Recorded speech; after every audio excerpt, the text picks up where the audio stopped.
this. Good evening, ladies and gentlemen, and a very warm welcome to the MC Dezerv Wealth Summit. You know, never before have Indian investors had so many opportunities, so many products, and so much of access to capital markets enabled by, for example, new age platforms like Dezerv, which was founded just 4 years ago. Today India is home to 13.6 crore individual investors and more than 21 crore demat accounts, which is a testament to the scale and maturity our markets have achieved. Mutual funds alone account for 5.7 crore investors, and over the last decade, the industry's assets have grown sixfold to 80 lakh crore. And yet, only 1 in 10 of Indian households participate in equities or mutual funds. So there is a vast gap between potential and participation, and that really defines the opportunity for the rest of the decade and beyond. Beyond mutual funds, alternative investments such as private equity, venture capital, real estate, private credit now manage well over 12 lakh crores, offering sophisticated ways to allocate capital, which is based on risk and time horizons. But abundance creates a lot of complexity. We have 2,200 mutual fund schemes, and I think about 4,000 listed stocks. So, which is quite remarkable. So, making the right choice is no longer about access, but about understanding. This is where today's conversation becomes important. I think many of the fund managers, you manage large pools of money. You help investors, both retail and big and small, you advise them on how to allocate capital. So this is not just about investing. The pool of savings, which is ultimately powers India's real wealth creators, our businesses. It fuels expansion, innovation, and job creation, and is central to the vision of Vikasit Bharat 2047. So that's why we have curated the summit. It is to help investors make informed decisions, deploy capital wisely, and build resilient personal wealth. And when investors do well, the nation prospers alongside them. So thank you once again. Thank you for taking time out on a Monday evening to make it here. This is, of course, a very optimistic take on what will happen in the next 4 or 5 years. If any of you have a more pessimistic take, feel free to spell that out as well. I mean, obviously, investing has lots of rewards potentially, but also risk. As I said, I think we have an impressive lineup of speakers this evening, and I'm sure they will cover all aspects of investing and of the magic and the joy and the perils and pitfalls of wealth allocation. So once again, thank you so much.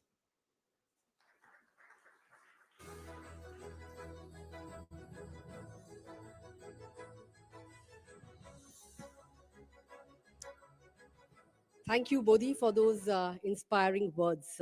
Now let's start with the first conversation for the evening with an important subject where all smart investing really starts: portfolio resilience. Volatility today is structural, not occasional, and that changes the investor's job. It's no longer about calling market turns, but about building portfolios that can endure uncertainty with discipline. In this fireside chat, we will explore how resilient portfolios are constructed, where conviction matters during stress, and what separates long-term platforms from short-term performers. To lead this conversation, please welcome on stage N. Mahalakshmi from Moneycontrol. And joining her is a leading voice in building disciplined, long-term investment portfolios. Please welcome Sandeep Jetwani, co-founder of Dezerv, with a big round of applause.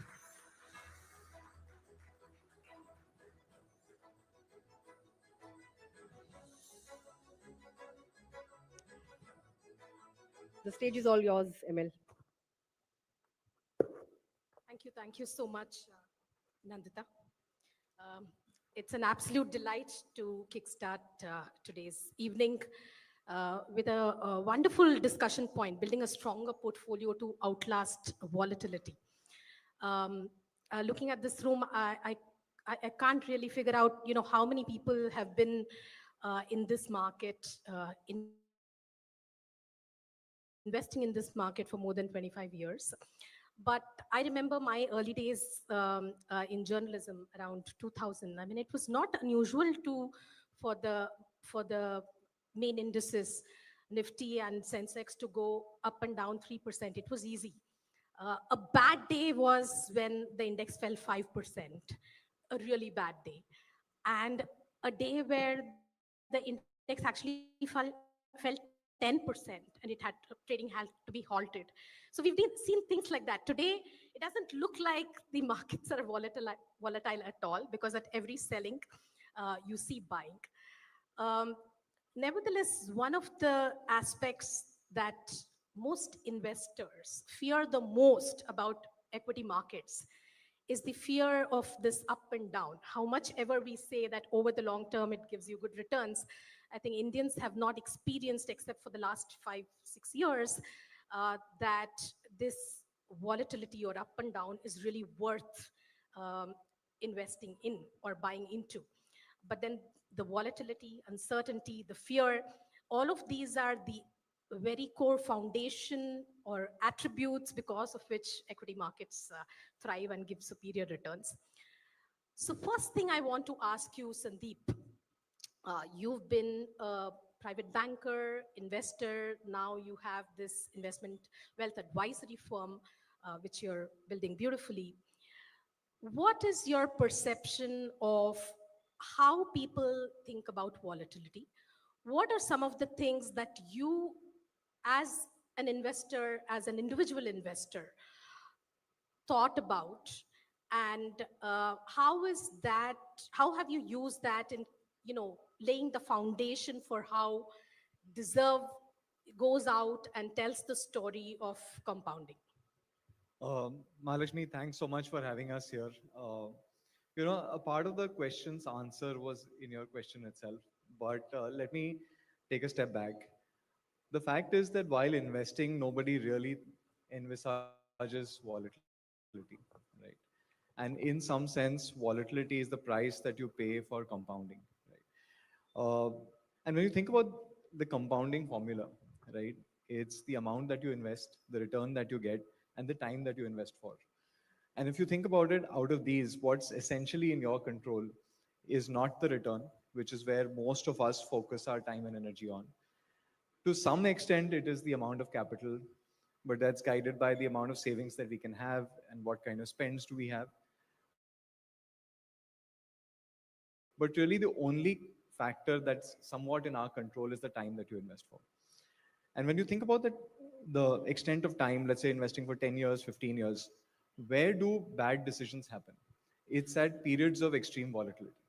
It's either when markets are doing exceptionally well, then we get carried away and overinvest, or when things are down, is when we tend to exit the markets prematurely. India has now, in the last few years, or at least for the last year and a half or so, seen another version of volatility, which is no return for an extended period of time. It's gone through a time correction, right? And these are times when people's sort of patience is being tested right now. We see a lot of clients, or even when people are reviewing their own portfolios, think about the fact that last 1 year, markets have given lesser return than fixed deposits, right? That's the colloquially how people refer to the fact that their opportunity cost of investing has been high and that they've not been rewarded for it. I think in this period of time, there's really no solution other than wealth managers really handholding clients and talking and reminding clients about the longevity of the time for which they're investing, right? And how the fact that if you miss a certain number of days in the market, you actually miss most of the returns in the market. Because like you said, you don't know which day markets will be up, which day you will have that 5% rally, right? But staying invested is important. That said, it's not to say that equities is the only asset class that we need to make money out of, right? Fixed income has done reasonably well in India. Short-term rates are reasonably decent. Gold and silver also merit a reasonable allocation in the portfolio. We think up to 10% of the portfolio should be allocated there. And then there is international assets which merit some allocation, right? So it's that creating that overall portfolio that becomes really important. a lot of our time and attention is focused on the number which moves every day on the screen, which is the price of the Nifty or the price of gold. And sometimes those numbers going up and down draw too much attention, much more than we should give it. One point that I want to pick on that you said, which actually quite stunning, that you're saying clients are already asking you, or you see people asking, why should I invest in equities? Because in the last 1 year, you've had flat returns. And by the way, this year till date, it's not flat. We are up 9%. On the Nifty. Of course, people are hurting because in small caps and mid caps, you've seen far more serious falls. Uh, but in 1 year, people are asking you this question. Does it tell you something? Is everything that we've been talking about, is it going in vain? Is it one of that investor mania that we've seen for so many cycles that you see again? Manashvi, the more things change, the more they stay the same, right? And I think it's relevant that people get worried about their portfolio not giving great returns. If you see, let's say, last 14, 15 months, and especially folks investing in individual stocks have seen a situation where while the index might seem flat, the median stock is down much more, right? Probably like down 18% if you think about the median Nifty 500 stock, right? And that's something that potentially worries a lot of people. Most of the portfolios were built in a time of markets were reasonably up. If you go back to 2020 and the troughs of 2020, and since then is when most people at home started investing. I think they saw that bit of a rally, and then a little bit of stagnation and some down if you especially had direct stock portfolios. I think that right now it's not in that frame where people are exiting equity markets just yet. But certainly the sense of impatience is beginning to kick in. And that's again really where the role of the wealth manager or advisor comes in. So what do you tell people who are asking you this question that, hey, last 1 year I haven't made money. Should I switch back? What should I do? What is your answer? I think first is our job as somebody who's trying to educate people about the markets is to de-link the orientation towards past performance. The assumption that the great returns of last year will get replicated or the negative returns of last year will get replicated into time in the future, right? So I think just walking everyone through that concept that what has happened in the last 1 year is definitely not a reflection of what is going to happen in the next year or the couple of years after. In fact, almost certainly you'll get it wrong because if the market has given 10% return the last year, it will not give 10%. It will either give 12, 15% or 7, 8% or negative. It will certainly not give exactly the same return. So you're sure to be wrong if you assume that that's the same return you're going to get.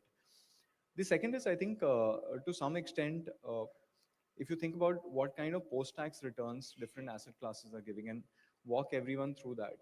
While fixed deposits might be giving 7, 8% or 6, 7%, the post-tax returns on them are significantly lower than anything else that these clients will do over a long period of time.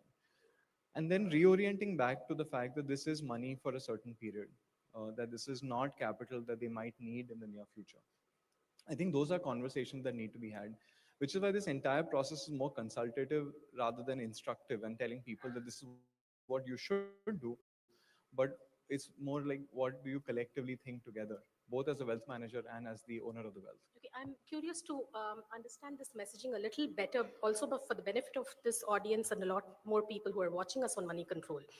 Is, when we say post-tax, you are better off than debt, people tend to compare it or think about it like this year, like you started saying that this year we have just done as well as debt. But when you see a 25% drop in your portfolio, like small caps, you have seen that kind of cut, even in funds.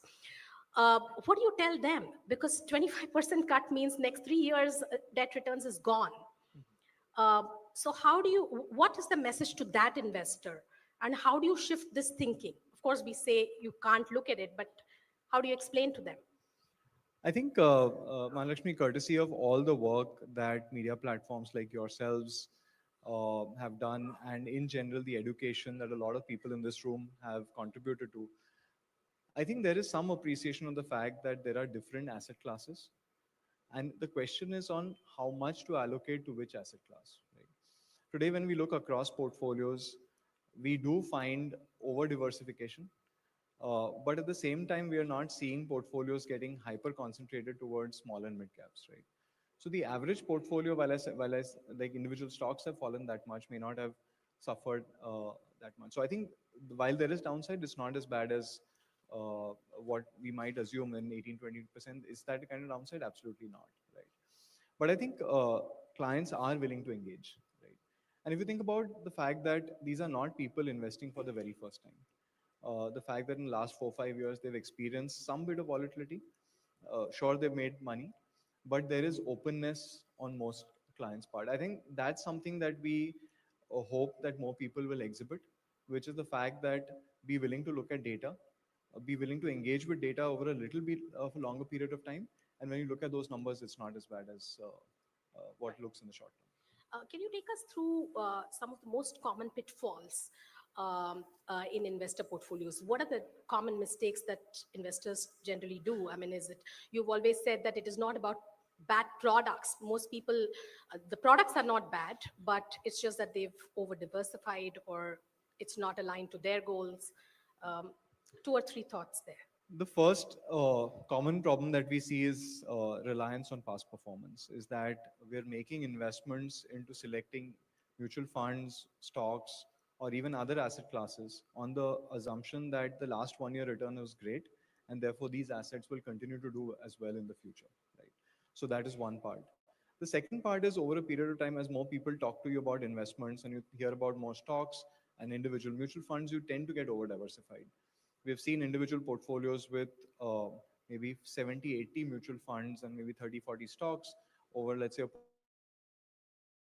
portfolio of 1 to 2 crore rupees, right? And now that's clearly over diversification that's happening. And the third is the tendency to churn or act on the portfolio more often than you should.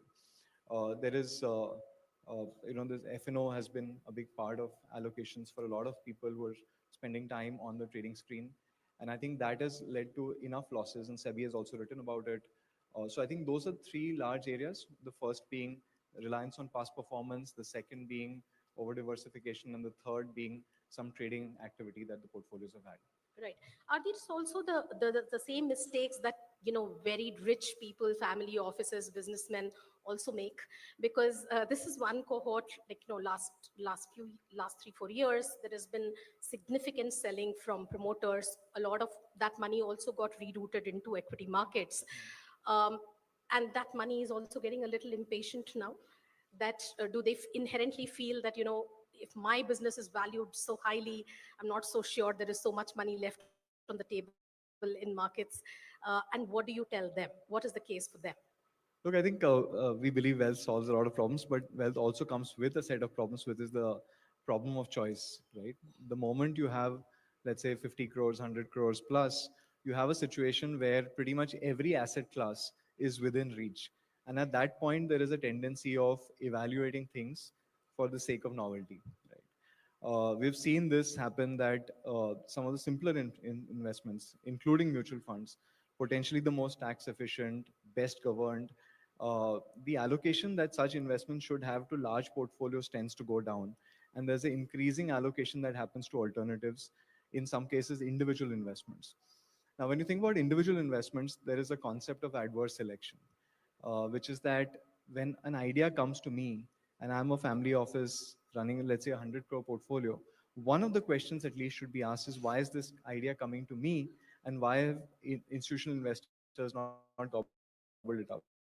Because if you think about from a promoter standpoint or from a founder standpoint, they would want large single institutions in the cap table for most part, right? Right. So I think those are the questions and the problems that family offices face, that because of choice, the allocation to exotics and alternatives becomes much higher, whereas sometimes the real opportunity is in plain sight, which is mutual funds and simpler investments. Right. Tell us, what are you doing differently at Deserve? Are there any products, features, things like that that truly differentiate you? And want to ask you another question, because this past performance should not be relied upon is like, this eternal truth that has been spoken for many, many years, not only here in India, but US and everywhere else. It's a But standard it disclaimer. just doesn't change, right? It doesn't change investor behavior. Now, my question to you is, as media, as agencies like, Morningstar or Value Research, or, even you, even the industry, we continue to show 1 month, 3 month, 6 month, 1 year performance. Is there a need to completely, I mean, if you were to truly bring about this change in investor behavior, should all that be banned? Would it be an ideal world to have performance for equity funds be shown only 3 year onwards, or whatever that time may be? I'm not sure. Some people these days recommend, like, have 7 year holding period. So maybe 3 years, maybe 5 years. How will you as a wealth advisory platform react to it? How do you think the industry will take to it? Lakshmi, the fact is that the moment you ban something, there is be greater attention to that, not less, right? And the way I think about it is that the NAVs are in the public domain. Pretty much everyone can figure out, even if I don't put it out there, what the 1 month, 3 month, 5 or 6 month return is. People will see it, right? I think it's more the education around the fact that that's not the only thing, and that we should rely on. There are alternative data points that probably also need to be spoken about or written about. There is the concept of rolling return. And I know some industry participants have spoken about 3 year rolling return as being some of the data points that we should put out. Even that in itself is not sufficient, right? Because the assumption that that 3 year rolling return will replicate into the future is something that we shouldn't assume, right? And therefore, the way we think about it at Deserve, and you spoke about what differentiates us, it's not about what investment solutions I offer, but how we run these investment solutions. Our thought process is that our selection should be more data led, and the data should not only be past performance, right? Today, when you look at the macroeconomic situation, you can evaluate or assume that certain styles will do better, or certain styles of investing will do better, and within those styles, which are the individual fund managers or assets that we will have, is a function of the micro parameters of that particular asset.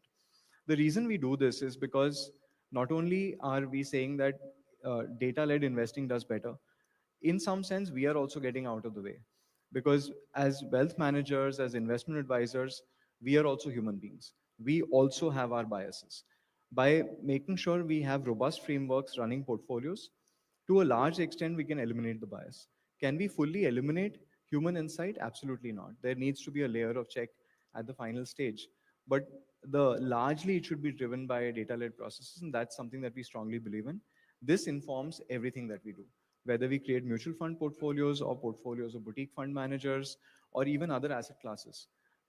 This is something that's fundamental to us. Right. Is there any one money mantra that you want to emphasize as a closing note?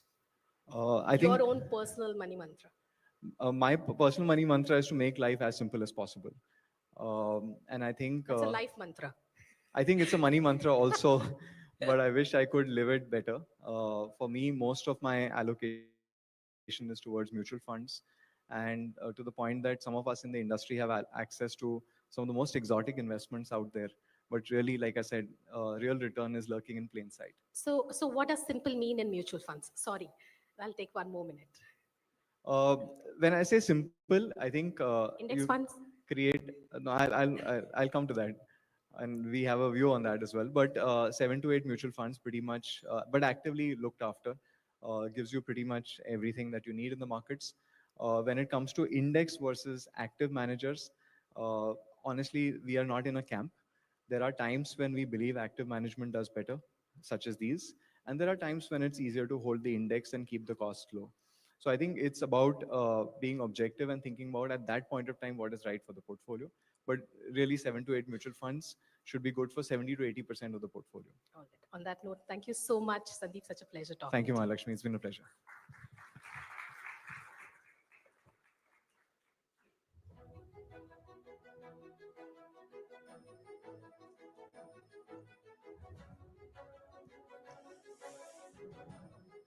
Thank you so much, Sandeep, for those invaluable insights, and thanks, Mahalakshmi, as well. We now turn to a question many investors are asking, often quietly.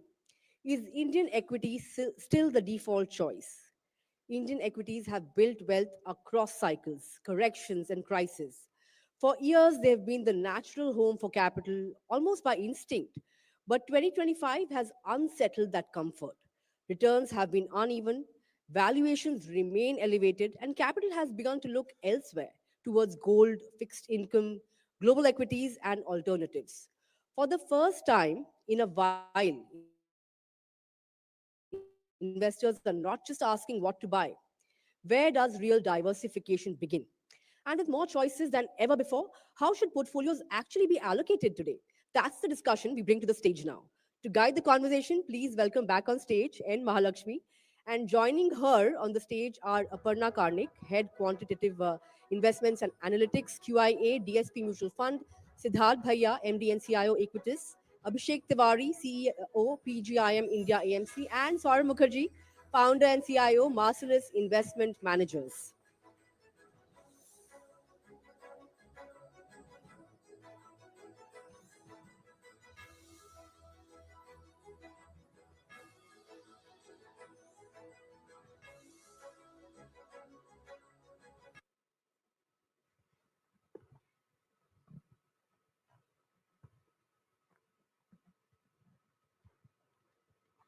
Thank you, Nandita. So, like Nandita pointed out, I think this year it is like Indian equities on one side and everything else on the other side: gold, silver, international equities, even real estate in parts. Everything has done well except Indian equities.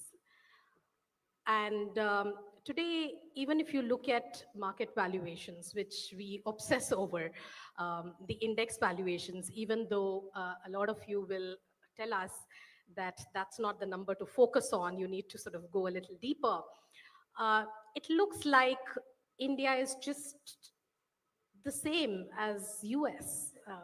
Nifty is probably about 20 and a half times trailing earnings. S&P 500, NASDAQ will be about 21, 22 times trailing earnings. It looks like, everything is the same. And taking off from what Sandeep said and what all of us have learned, it's a bad idea to just look at the rear view mirror and invest for the next year, right? So looking at last year, um, what is your inference? Let's start with Aparna. He rightly pointed to the fact that, we should not look at recent past performance. But as an anchor, I think it's worthwhile to look at long-term historical averages. So while last year, Indian equities generally had a bout of underperformance, but if we go back in time, like 5 years, 10-year averages, we find that most of the asset classes tend to have, so if you look at Indian equities, 5 year, 10 year, we have seen returns of 15%, 14, 15%. If we see small cap equities, there have been 1 or 2% more. If we look at US equities, they have roughly been the same as domestic equities, and Indian equities and US equities have generally been one of the best performing asset classes for a variety of reasons, depth of the markets, institutional frameworks, very strong, political stabilities, and so on and so forth, good capital allocation. So, like, there's a reason why those returns have been generated in the past. Going below that, if you look at gold, for example, it's also been around 13, 14% in INR. If you look, at international markets, so if you look at European markets, they've given maybe 12, 13% in INR terms. And if you go to emerging markets, most of them have given sub 10%, sub 8, so quite low returns, single digit returns.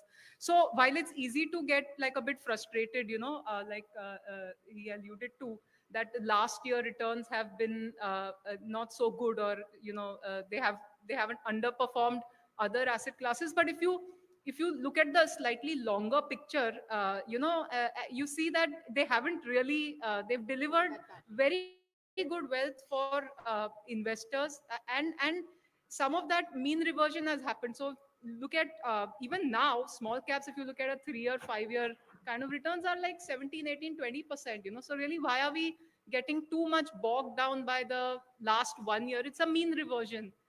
These things happen.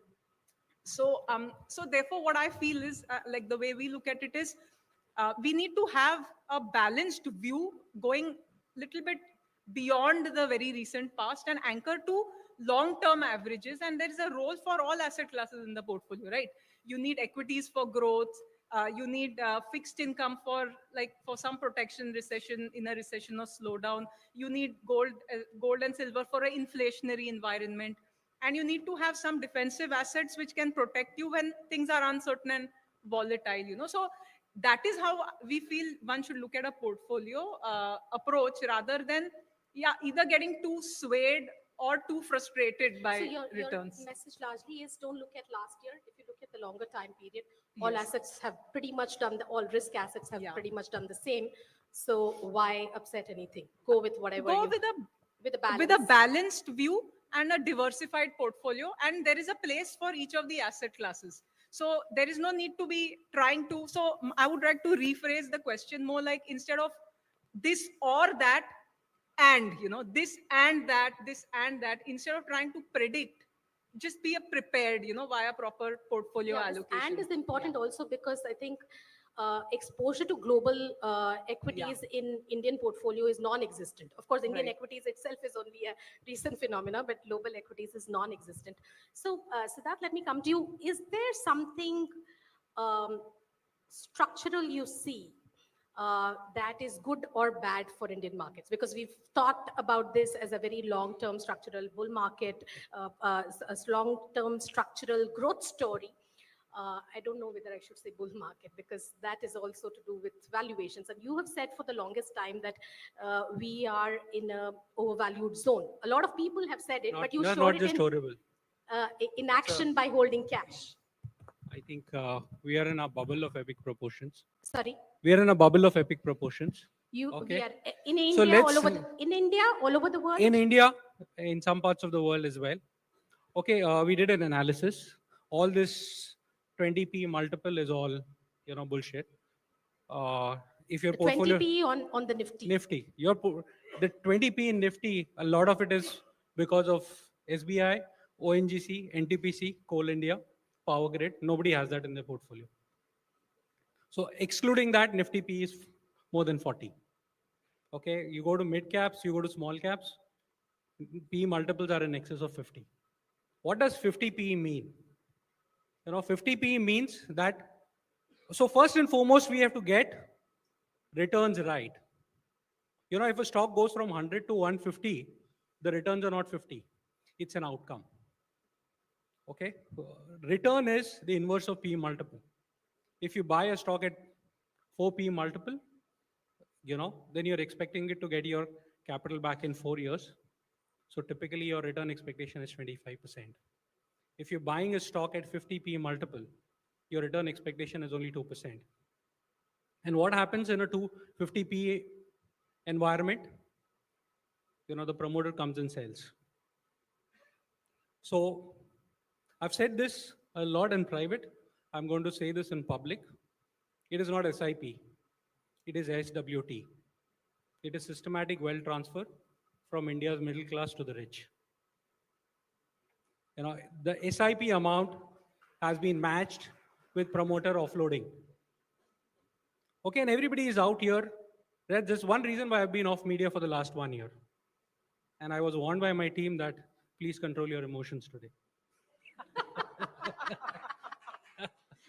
So what I'm seeing is not a healthy bull market. It's not a healthy capital market. So we have been peddling this story of India growth story for the last 18 months. Everybody cribs about last 1 year returns because maximum money came in the last 18 months. Everybody talks about asset allocation. You talked about asset allocation. 25 years of investing. When a bull market comes or a bear market comes, your asset allocation is thrown out of the window. Sandeep, you work with families, right? You guys work with the best of families. What was their allocation to small and mid caps 5 years back, and what is it right now? So I won't take a lot of time because there are other this, but all I want to say is, We are in a bubble of epic proportion. be careful. Be careful. Don't listen to narratives. Go back, look at your portfolio. What is the PE multiple of the stocks in your portfolio? And forget the growth story. I can tell you, Mahalakshmi has got vintage. Go back and see how many IPOs came between 1991 and 95. 5,000. Maybe another 10,000 would come since then. How many stocks are listed on NSE? 3,000. What happened to the rest of them? Corporate governance issues. Forget growth. They all sold you promises of growth, and behind that, the stocks got delisted after some time. So, yeah, that's my. Thanks. I'm going to come to you with a couple of follow-up questions, but before we do that, Saurabh, is there something structural to what has happened to the markets this year?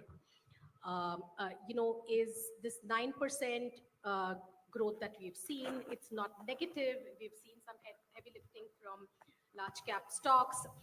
Banks have done reasonably well. Is this just some sort of moderation in performance which you see is going to maybe a year more will turn, or is there something more that you worry? He's saying bubble of epic proportion. Where are you? So I'm a Bengali, right? And we are prone to, as you might know, Bengalis are prone to intellectualizing. So my wife is my check and balance. So 3 years ago, I was, doing a Siddharth at the dinner table. And my wife said, when are our children going to go to study abroad? And I said, well, wo to 2025, 26, 27, 28 hoga. And she said, will we have enough dollars to finance their education? So I said, pata nahi, it's looking overvalued. Quality of accounting is also going down the doghouse. She said, don't give me that BS. Figure out a way so that our future is sorted. Right? She said, kuch to tu kar. Don't come and tell me overvalued market hai. Quality of accounting niche ja rahi hai. Promoters and cashing. I was doing a Siddharth because that's all I know, yaar. Right? So, I had to think on my feet, right? And I think Siddharth and I've known each other for a long time. I've known many of you in this room. I don't think any of us are saying stuff that is unknown. So I told her, look, we'll have to invest outside India. She said, do whatever is necessary. Figure out a way to invest in high quality companies wherever they are in the world. Nobody's tying you down to India. So I flew to New York. Found a good team, got a license there, built a fund there, came back to India, persuaded the powers that be in our country that we should be allowed to do this. And credit to our authorities, credit to Gift City, all of us in this room, nobody's compelling us to invest here. We can diversify across the world. And taking Siddharth's point forward, right? It's a free market. The data is available to all of us. So let's look at the data. Siddharth already gave you super piece of data. Promoters and private equity are selling every day. The second piece of data, look at the bond market. Look at AA and single A spreads. For the last 2 years, AA and single A spreads are giving you a message that bond investors are saying that Indian spreads need to go up. Prices are coming down. Right? I think last 3 weeks, 3 high-profile PSU bond issuances didn't get off the ground because the market said, or yield chahiye or spread chahiye. So the bond market is flashing a pretty clear signal. And thirdly, look at data on corporate earnings, right? So Nifty 50 EPS growth. It's remarkable actually. Nifty 50 EPS growth, probably you'd think the most basic piece of data. You'd notice most brokerages have stopped publishing Nifty 50 EPS growth for the last 8 quarters, maybe 10. Nifty 50 EPS growth in our country is, last I knew, is running at low single digits for the last 8 quarters, right? And Mahalakshmi, you highlighted that India and America, S&P and Nifty are trading at broadly the same forward PE. They are. Just that America ka EPS growth, rupee terms, mein US S&P 500 EPS growth would be mid-teens, and ours is low single digits, right? So earnings growth, bond market, promoter exits, the data is there for all of us to see, and to give credit to the people who run our markets. They're giving us the opportunity to globally diversify, tax efficiently at low cost. There's plenty of bargains to be had in markets around the world. Siddharth is investing in some of them. I'm investing in some of them. And, all I can say is, hopefully those who are watching here or online, join all of us in the global ride, because that's what investing is about. Diversify across high quality assets. India has had a good few years. Other markets will have a good few years. India will have another good few years. So different markets will perform at different points in time. It's a good thing actually if all markets performed at the same time. and all of them went down together, tab to rona aa jayega, right? Remember, right? Just think about it. If all markets did well together and all markets did badly together, that would be a disaster, right? None of us would really have a job. I suspect even high-class wealth managers like Mr. Jetwani wouldn't have a job if sab kuch ek saath chade aur sab kuch ek saath gire. The beauty of markets is different markets do well at different points in time, and that's why it's tremendous. I think it's awesome that India and America's stock market correlation is at its 20-year low. I think India-China stock market correlation भी I think बहुत low है. So diversify across markets with low correlation, and you and I will be all right. But if you choose to say एक ही market में पैसा डालते रहेंगे, then I think the definition of madness is doing the same thing again and again and expecting a different outcome like the previous cycle. Okay, I'll come back again. So it is one thing to say that you need to have a diversified portfolio because you have, like you started out saying that you're planning for your kids' education, which is a dollar outflow, so there is a need. And especially after looking at this year, I mean, 5.5% depreciation in the rupee, you definitely want to, diversify and look at dollar assets. But quite another thing to say that, well, Indian equities are overvalued and it's not going to make money. So they're two different things. So Abhishek, your shot on this. Hi. Okay, thank you. Thanks, Mahalakshmi. If I got the question right, I think what you're talking about is whether the overvaluation as stated for India in context to the global perspective. So I think I'm saying all of them, I mean, he said we are, Siddharth has said we are in a bubble. Aparna said, hey, don't look at 1 year, look at long-term performance. All assets look the same, so stay the course. Okay. He is saying, I have a need to invest in dollar assets, it's well poised, so let's look there. What's your take? Are you saying Indian markets will underperform? Okay, so let's break it down first of all. And I think numbers give you the fairest idea of where we are, while there are stories beyond numbers. And I think everybody else here manages money, so they are better equipped with handling those stories. But let me talk numbers. See, if you were to take a data point starting 2018 and not 2020, Indian markets have practically given a return which is very, very close to how the EPS has moved, right? If you move the data point to 2020, it is even closer because what has happened is cyclicals in the benchmark have actually got very exacerbated kind of an earnings. If I was to put numbers, 2018 to 23, large caps grew earnings at 11%. The returns for large caps is exactly 11%, right? The story changed in 23, 24, and it is normalizing as we talk, right? Now, there are obviously reasons to be worried about beyond just the top line indexes. But having said that, last year itself, as we stand, I think the Indian markets have delivered earnings and returns very much in line with each other, right? So the challenge is to say that are the answers in aggregates or are the answers in individual sectors and hence individual stocks, which you have to look at bottom up. If you look at it that way, I think there are opportunities. At least we feel, from a PGIM level, there are enough and more opportunities in certain sectors and very much certain companies. But let's again take another data point and say, which portfolio are you talking about? Are you talking about a global portfolio or are you talking about a domestic portfolio which has global diversification? If you're really talking about a global portfolio, then I think your answers still lie in very much markets like US, maybe cyclical markets like China, maybe other very isolated markets, but there are opportunities in Korea. There are possibly opportunities in Brazil as well. So if you think of it from a global dominant portfolio perspective, larger opportunities in US, very much strong opportunities in India with volatility, and then very, very secular opportunities in countries like Korea, Brazil, and so on and so forth. If you're talking about India-dominated portfolios, which are talking about the global diversification, then I think the yardstick to use is what is your use case? If it is only diversification, 10%, 15%. If you really have a use case of saying, you know what, I will shift over a period of time, or my children, are going to shift and they have to be educated, then that number could be anything. But again, even there, I don't think the answers any longer lie in aggregates. It is more about bottom-up specific sectors. Like for example, AI, your leadership will be very, very concentrated. You talk about mobility, your leadership will be very, very concentrated. You talk about health tech, your leadership is very, very concentrated and it's geographically, moving elsewhere. So I would say, Mahalakshmi, unfortunately, there's no single answer to it. I think the answer is in the and, as Aparna was talking about. And if you add more metrics to it, then I think precious metals, because the whole aspect is if you are talking to central banks being politically driven, and you are talking about fiscal policy driven inflation taking the center stage, I don't think you can survive without really hedging yourself to precious metals.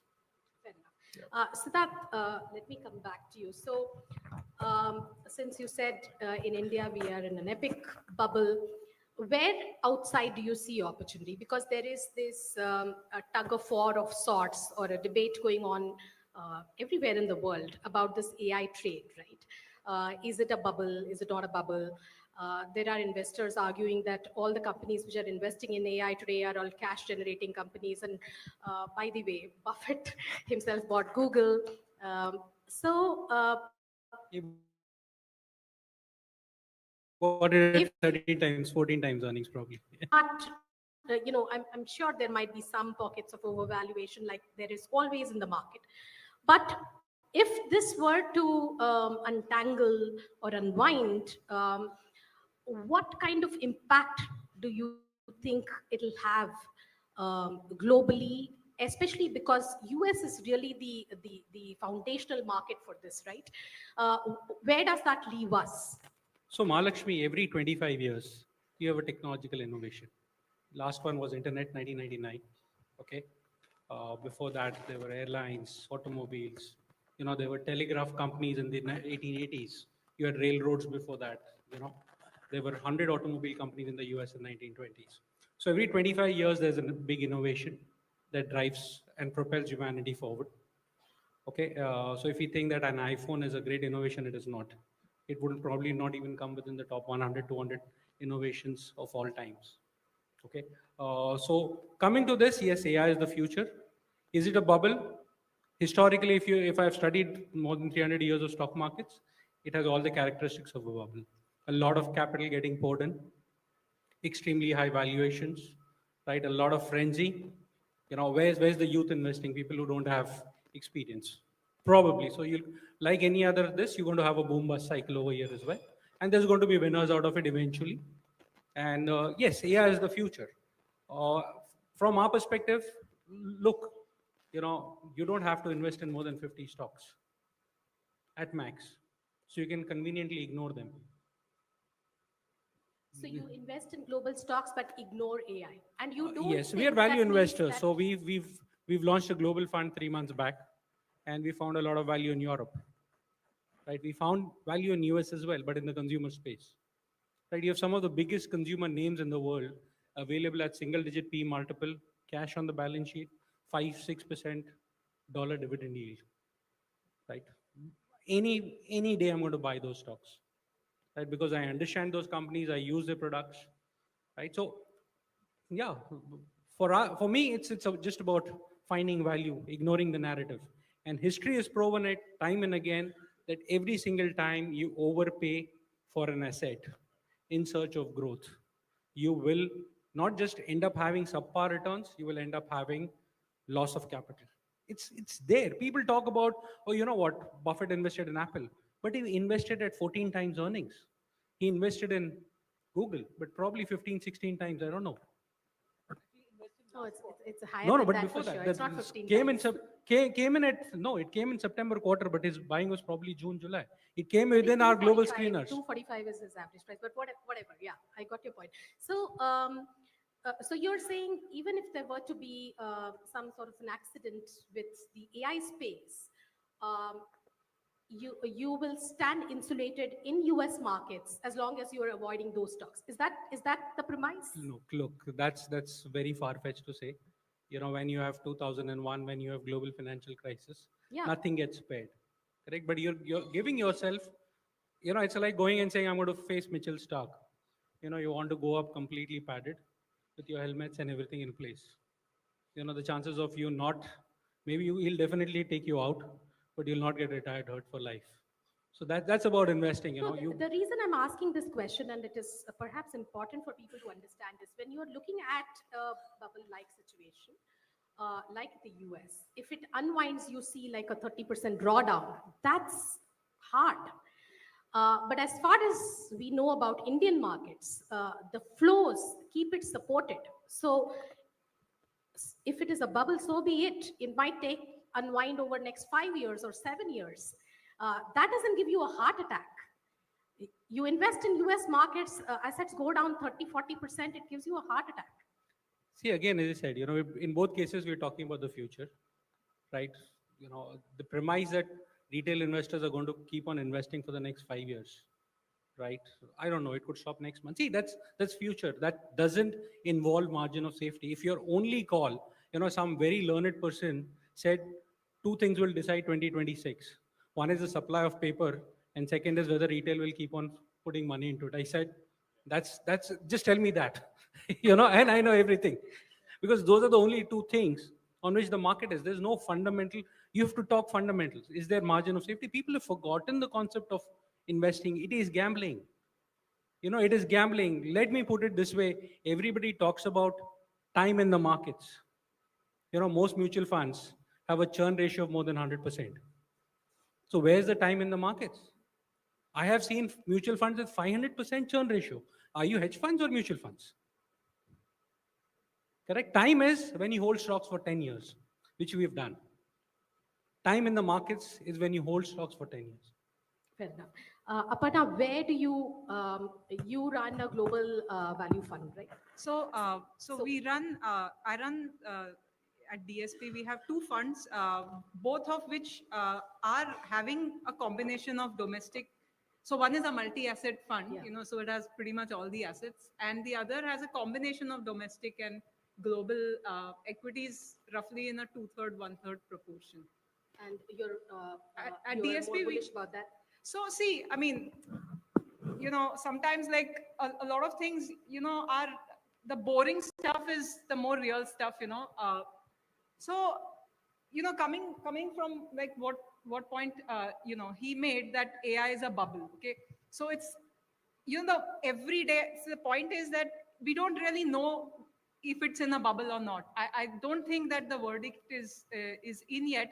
And like they say, history, it doesn't repeat, it rhymes. Right. Okay. And there's a very big difference. And the amount of times people are talking bubble itself probably means that there it is could no mean bubble. that there is no bubble, because everybody is just worried about bubble.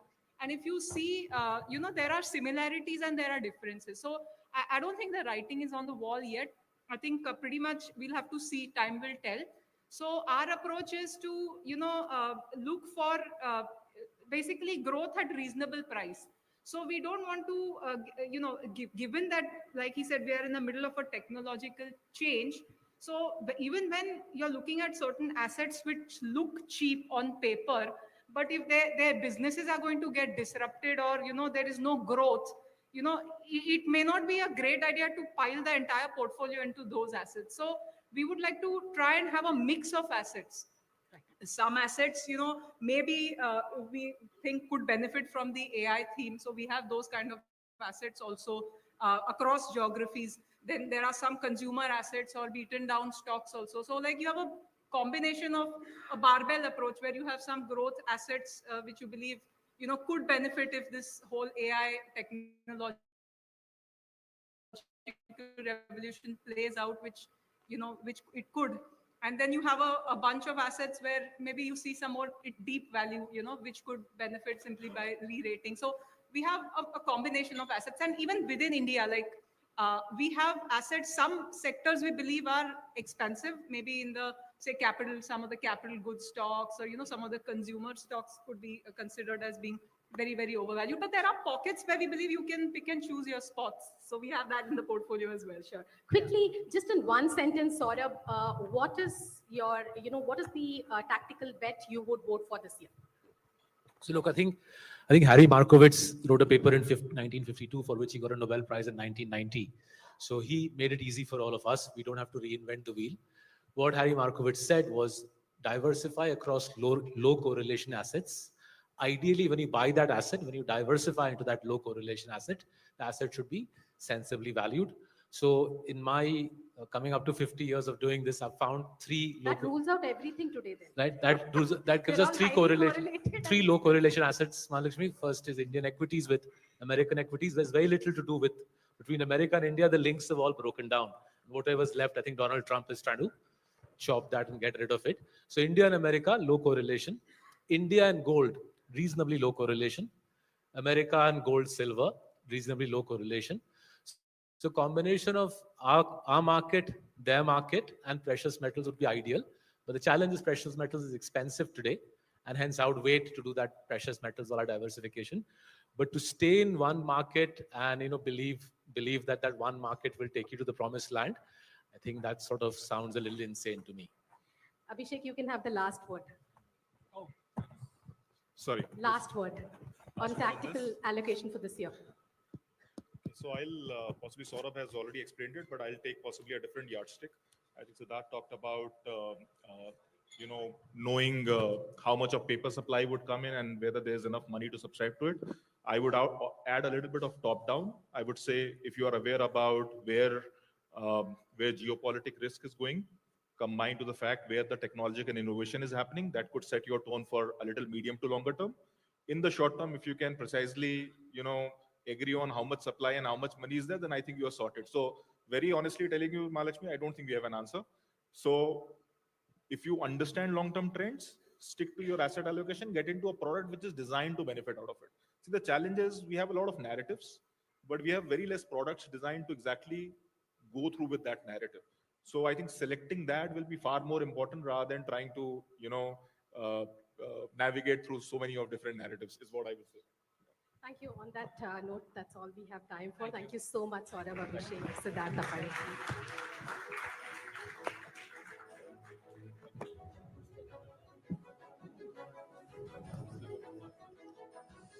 Thank you, everyone, for framing those allocation choices with such clarity. Requesting Mahalakshmi to stay back on stage for the next conversation as well. Moving on, alpha has become harder to find, not because opportunities don't exist, but because dispersion has collapsed and valuations leave little margin for error. The easy trades are gone. Passive has crowded the index, and active managers are being forced to rethink how and when they outperform. So, how do you chase alpha in a market that refuses to trend? To decode this, please welcome our panelists Niket Shah, CIO Motilal Oswal Asset Management, Chirag Setalwad, Head of Equities HDFC Mutual Fund, and Ashish Gupta, CIO of Axis Mutual Fund. A huge round of applause for them, please.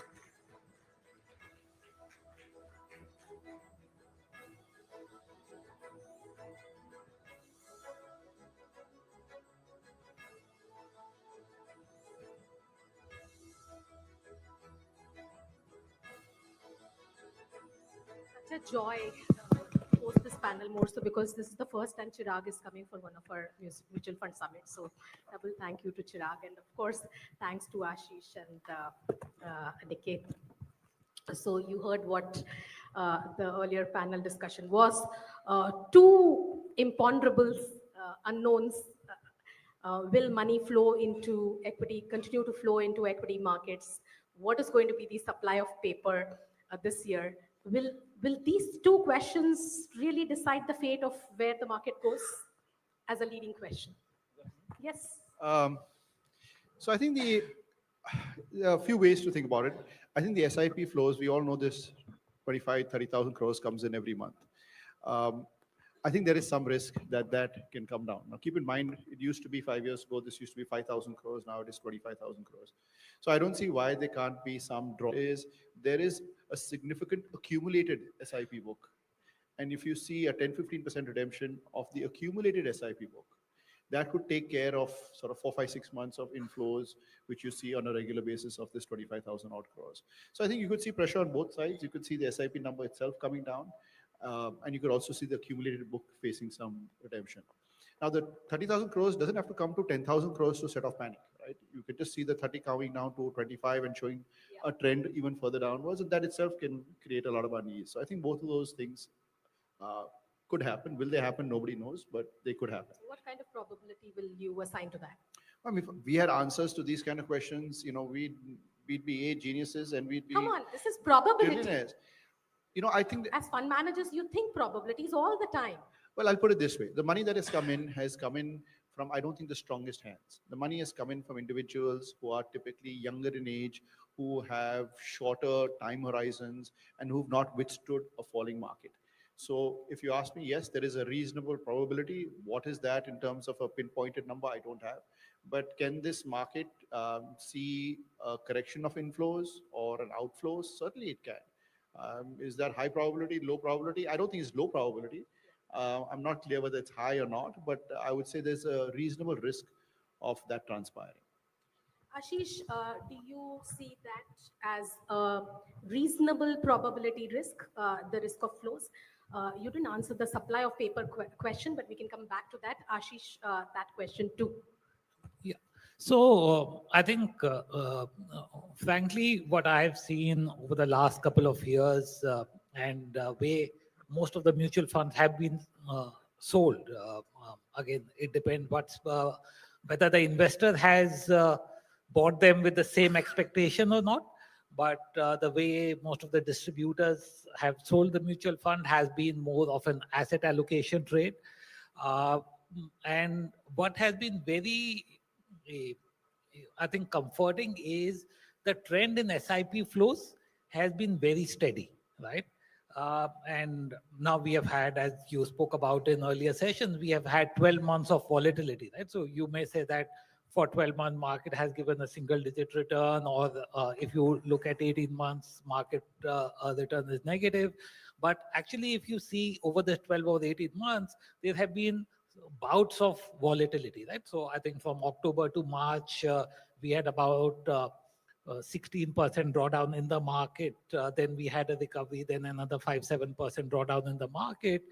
And where we have seen really volatility is in the lump sum flow. So the total net inflow into equity mutual funds has varied over this 18-month period. The number has been between 25 to 45,000 crores, right? And the SIP flow has actually been steady. It's actually inched up from about 21,000 to 29,000 crores. So I think the SIP flow bit is actually been very steady, and I believe that is a more structural allocation. But yes, if the market has deep corrections, lump sum certainly stops and there can be redemptions. So I would be looking at lump sum being the volatile part, and that can drive volatility. But as long as the SIP piece continues at the steady states, I think market has less reason to worry. Right. Niket, you can start with the supply question. So this year itself was record IPOs, I think 1.65 lakh crore or something, some such figure close to that. Next year is estimated at 2.25 lakh crore. Is that correct? Yeah. So that level of paper, will it keep secondary markets depressed? Yeah, I think if you look at last year was 3 lakh crores, we've already touching close to 2 lakh crores right now. And an interesting stat is that if you look at last one and a half year data, stocks, almost 70% of the stocks are below the day one listed price, right? Which obviously shows you the fact that playing the IPO market is not easier, right? It's quite tougher. Unless and until you really get that balance 30% right, then you have really killed it. Otherwise, frankly speaking, it's very, very difficult to make money on the newer IPOs. But I think obviously, if I have to look at within our own house, if there's a company today which makes a profit of 1,000 crores growing at 25%, half of the room is filled. There's a company which is loss making, promises to give you 3,000-4,000 crores, full houses, full. In fact, there is a need for extra chair, right? So some of these new startups, when they come, they're great, exciting businesses, looks pretty cool. But the fact of the matter is to make unit economics work is going to be very, very difficult, right? So there's clearly, I would think, some exuberance in that side of the market. But I think over a period of time, we have seen enough and more that the market course corrects. If the flow slows down, people will stop applying to IPOs. If the IPOs don't perform, people become selective, or people will start for a far more lower multiple. And so market will kind of adjust to itself based on some mistakes that people will make over a period of time. So market will adjust for itself. But I would think that obviously the supply of paper is not slowing down anytime in the near future. The demand side has to slow down for the supply to stop. The supply will keep happening till the time your asset base keeps growing higher. The supply will keep coming. There are enough and more promoters willing to sell. In fact, of the 2 lakh crore, almost 60% is OFS, right? So in fact, that is not money that is coming back to for some growth capital or for some capex capital in India, right? That money is being taken by private equity guys back home. Okay. Same question to you. Do you think the supply of paper keeps secondary markets, a cap on secondary market performance? I think, of course, it does, because I mean, there is significant amount of capital which is getting pushed into the primary market. So thank God for that, right? Because if it didn't go into the primary market, it would all come into the secondary market, and the stupidity which already was persisting would have become even more exaggerated. So of course, it puts a cap when you have 20-30 billion dollars every year which gets sucked out of the market through IPOs. Yeah, but that's, as Niket pointed out, it's a tough market. It's not that IPOs are easy to make money off. The ones you want to invest in are very well priced, and the ones you don't want to invest in are well priced. So it's a little bit of a sticky situation, but certainly the primary market does put a cap on the secondary market performance. Do you agree? Does this push us into a slightly longer spell of mediocre or underperformance? This primary market pipeline? So it does, but I think rather than kind of repeat what both Chirag and Niket said, let me give the other perspective, right? So, and I've written about the demand and supply of equities, but supply as a risk to the market should be seen as a risk in terms of the return expectation, right? But supply as a trigger for a crisis in the market should not be seen as a risk, right? Because again, go back 12 months ago, right? So markets corrected from, I think, November, October last year, and October to February, markets corrected sharply. And if you see in the month of March, there was not a single IPO, right? So by definition, if the market's correct, right, the supply itself comes down, right? And the only other point I'd like to make is that let's not think about supply just in terms of the IPOs, right? That is only one part of the supply. And you spoke about the fact that this year we have seen about 160,000 crores of IPOs. But if you see the secondary stake sales, whether it's come from promoters, private equity, that number is actually twice that. Right? So actually, if you add the total primary plus secondary supply, the number is close to $60 billion or so. It's almost 5.5 lakh crores. And again, the pipeline for next year is larger, both in terms of IPO, but even in terms of secondary stake. So 91 IPOs happened last year. This year, about 100 IPOs will happen. And all these pre-IPO investors who were logged in, their lock-ins also expire, right? So the potential supply next year will certainly be higher. But again, for that supply to come to the markets have to be buoyant. Yes. True that. Chirag, one of the points that Niket pointed out is that, about IPOs not doing too well. You said that it's a good thing that IPOs are coming, otherwise you will have an asset bubble in the secondary market. How do you navigate this IPO space? Because if it's going to be buoyant, and let us assume that there is no big drawdown in the secondary market, so everything comes crashing and the IPO markets also stall. Given a status quo, kind of market, how do you navigate the IPO space? Because one of the things I myself noticed was, there is so much divergence in the performance of IPOs. Ola versus Ather, right? Brainbees has gone down so substantially. Look at Meesho or LG, which has done so superbly well. So you can look at a lot of names that were buzzing, and you can pick out stocks that have gone down 50%. You can also pick out stocks that have gone up 50%. How do you navigate this space? I mean, you navigate the primary market in a sense similar to the secondary market, right? You still have to do your homework. You still have to look at valuations. You still have to look at business models. You still have to understand management, right? I think the only difference is that in the primary market, the amount of information available may not, or the history of information available is not as robust. But you got to pick and choose individual companies, right? And it's not easy because for the good issues, there is so much excitement and there is so much buzz and there's so much, we use this word narrative around it. And hence those issues, subsequently fail or don't do as well as per expectation. So I think you just have to focus on company by company and don't get carried away when there is a lot of excitement, right? We've seen lots of issues where everybody's jumping on board and then the returns are mediocre. But there are those issues which just about go through, 2, 3 times subscribed, and those tend to do better. So I think focus on the fundamentals, and I think clear the noise of the flows and the excitement and the gray market price and all of that stuff, right? You have to, I think, focus that this is not just an IPO which you're going to hold for, a short period of time, but something you would like to hold for 3, 5, 10 years.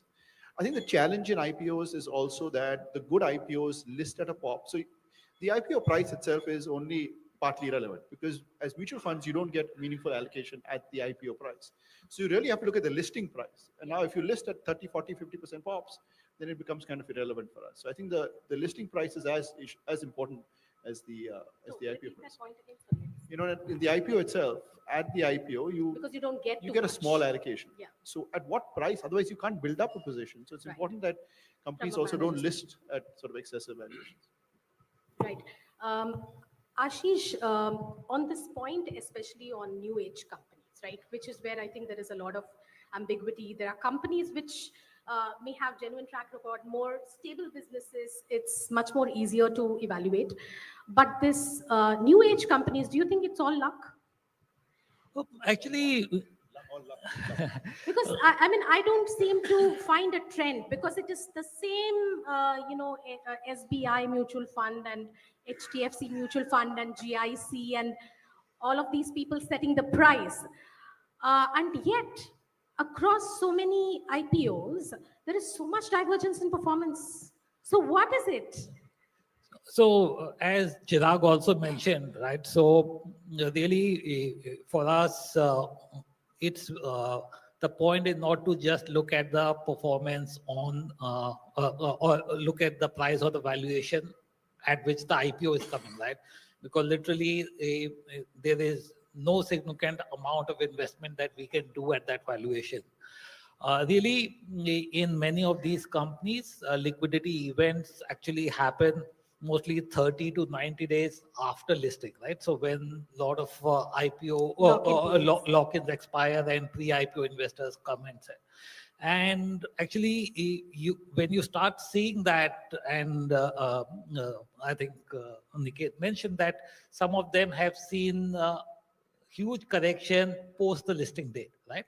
And that's where we would really like to evaluate, because that's only when we can build sizable positions into these companies.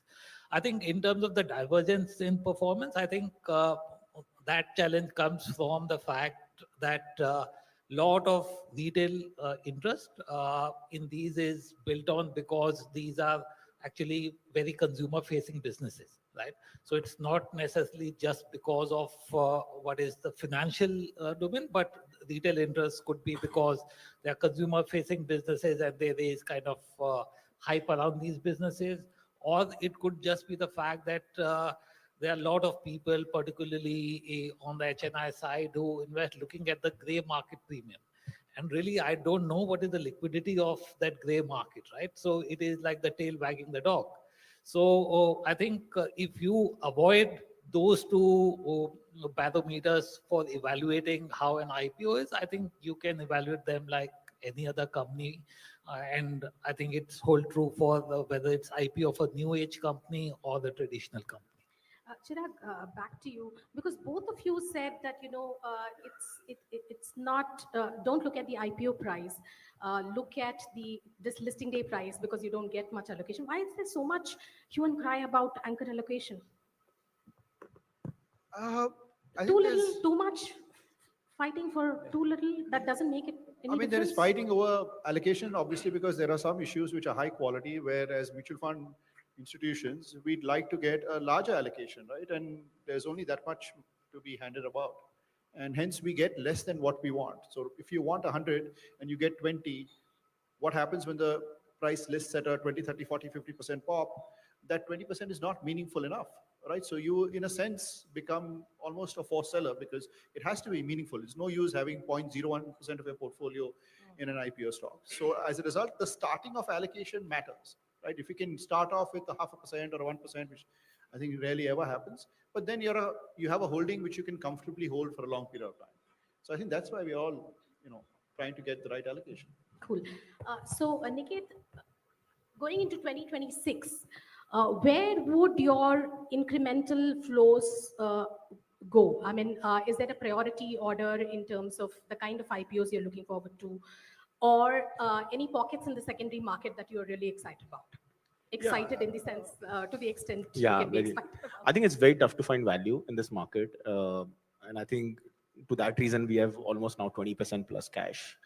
Uh, so that's obviously a big challenge in this market.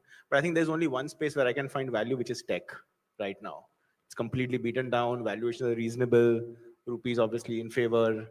So I would think if I had to answer, tech is only sector which I would think of.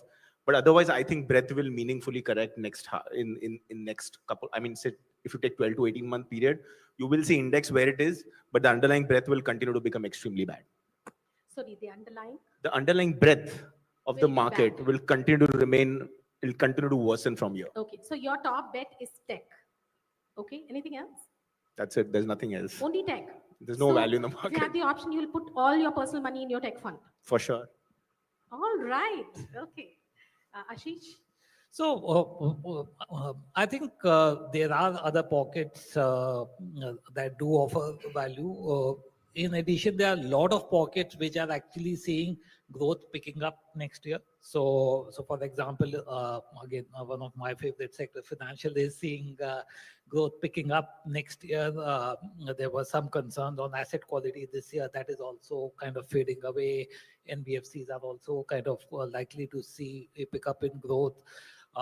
There are sectors like insurance which have underperformed for a long period of time. So there are some affirmative regulatory actions that are also coming through there. So that is another space. I think in the earlier panel you spoke about the fact that earnings recovery is coming through next year. So there are pockets in which this earnings recovery will be more visible than. So I would say that there are opportunities. Of course, I will agree with Niket that value is tough to find. I agree that median multiple in the market is well north of the 20 times, which is the average Nifty multiple. So you have to be careful for what you pay for that growth. Right? But I would not be as concentrated. So you're saying financials and consumer broadly? Yeah, consumer discretionary, financials. So between you two, you've already picked, I think, Both more the than big 50% ones. of the market. So yeah, you can go for the next 50. No, I think, let me just point out a broader observation. I think it's interesting. The last panel also, most of the panelists were nervous, right? This panel also, it seems that most people are nervous.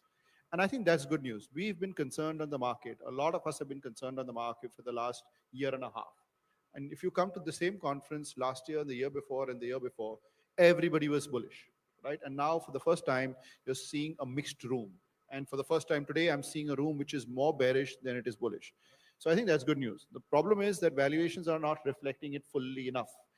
After a 3-year fantastic bull market, we've had a 1-year correction, and we're already incredibly nervous about it. So I wouldn't be surprised if that volatility, correction, lackluster market behavior continues for some time until we weed out more of the excess. Mid cap, small caps are still 20-30% premium to their average. Large caps are at a 10% premium to their average. We have to first get to average, and we may even get to below average. So I think the journey can be a difficult one, certainly. But in that difficult journey, and in a market which is flat or a market which is correcting, there are always stock-specific opportunities, right? But it is difficult when you're creating a portfolio of 50 companies to identify 50 opportunities in a market which is elevated, right? You can identify, 2, 3, 5, 10, 15, but it's difficult to get 50.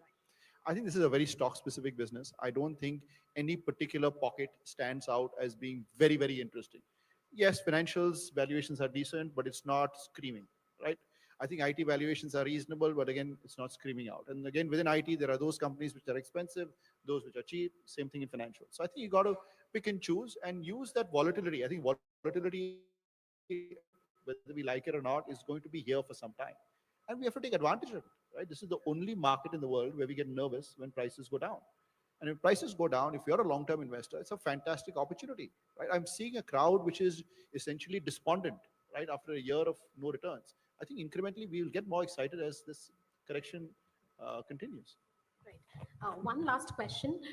If you were to curate a portfolio which will invest only in IPOs versus something that will invest only in secondary markets, at the end of 2026, which portfolio do you think will do better? Because I'm asking this question because it looks like next year, if we flatline in the secondary markets, IPO will be, in news and buzzing through the year. I don't know for the right or wrong reason, but I would prefer the secondary market, but for a different reason. I think that some of the businesses which are coming up are also new age businesses where we are typically not comfortable. So that's one set which we're not happy to participate in. There are those companies where there is so much excitement that the valuations are very full. Again, that's a segment that we don't want to participate in. I think the secondary market is a lot easier to understand. There's a lot more history. There's a lot more data that you can work with. So I would prefer, I think 1 year is too difficult to say what will do better, but I would prefer in general secondary markets to primary markets. what you? I would also agree with Chirag. I mean, there's one deal launch every day right now. For last 365 days, one deal launch. Either there's a QIB, there's a block, or there's an IPO, right? Frankly speaking, the time required to even study a particular company is too less right now, right? So we are following an elimination strategy that what you don't want to buy, figure out first, and whatever is left is essentially what you spend time on. So I would think I completely agree with Chirag. There is better history. You've time traveled with that company. You've seen cycles with that company. So I would go with the secondary market. Primary market, frankly speaking, if you read DRHP of companies and the way they open on day one, I mean, you just can't make sense of it, right? I mean, some of the new age companies. I mean, just go and read DRHP. I mean, there's tons of information in DRHP, and sometimes I wonder that like there is when it opens up 50%, 60%, I kind of figure out that how does it work, right? I mean, but I think at the end of the day, you know that over a period of time, as and when reality comes to life, some of these stocks will course correct. Right. So I'm really tempted to ask this question. We're running out of time, but you can have the closing remarks on this. So the counter to what Chirag said and Nikit Shah said, a lot of investors argue, is that today you look at the Nifty 50, right? It doesn't look like the index of the future. There is so much fatigue in this. They are not new age businesses. We don't have any presence in AI. Forget about that. That may be a bubble. But even otherwise, it doesn't give you a feeling that these are businesses of the next few years. They are business models of the future. They are AI ready, digital ready, whatever it is. And this year's IPO, in a sense, will be dominated by that cohort. Just thinking about this particular aspect, can you articulate your view? Yep. So I think that is true, but even if we look in the secondary market, right, because of what has come to the market in the last 3 or 4 years, there are enough new age companies. So there are fintech companies that are listed, there are consumer tech companies that are listed, there are health tech companies that are listed. So it's not that in the secondary market we are totally devoid of these. They may not be in the Nifty 50, but they are available for us to pick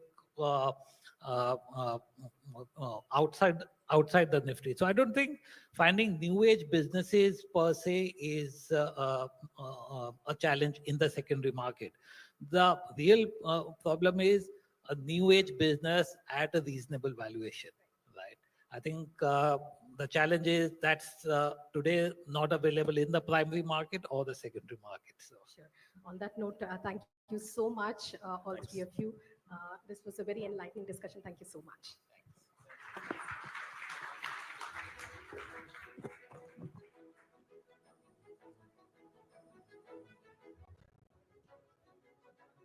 Thank you to all our esteemed panelists for that incisive take on where alpha might still be found. And thanks, ML, once again. We now shift from identifying alpha to capturing it. Tactical portfolios don't just survive volatility, they use it through structured flexibility, disciplined decision making, and the ability to adjust as market conditions change. This isn't about market timing, but about knowing when to lean in, when to step back, and how to execute with clarity and control. Now, in this session, we look at how tactical allocation works today, where technology helps, and why disciplined judgment still matters. Joining me is someone who works closely at the intersection of strategy, technology, and execution to help investors translate conviction into timely, disciplined portfolio decisions. Please put your hands together for Vaibhav Podwal, co-founder of Dezerv.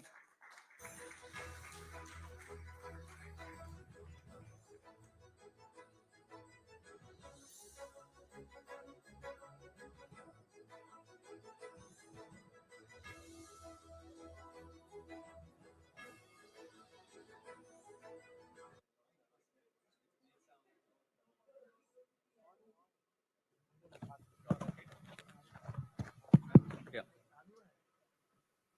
Is it working now? Yeah.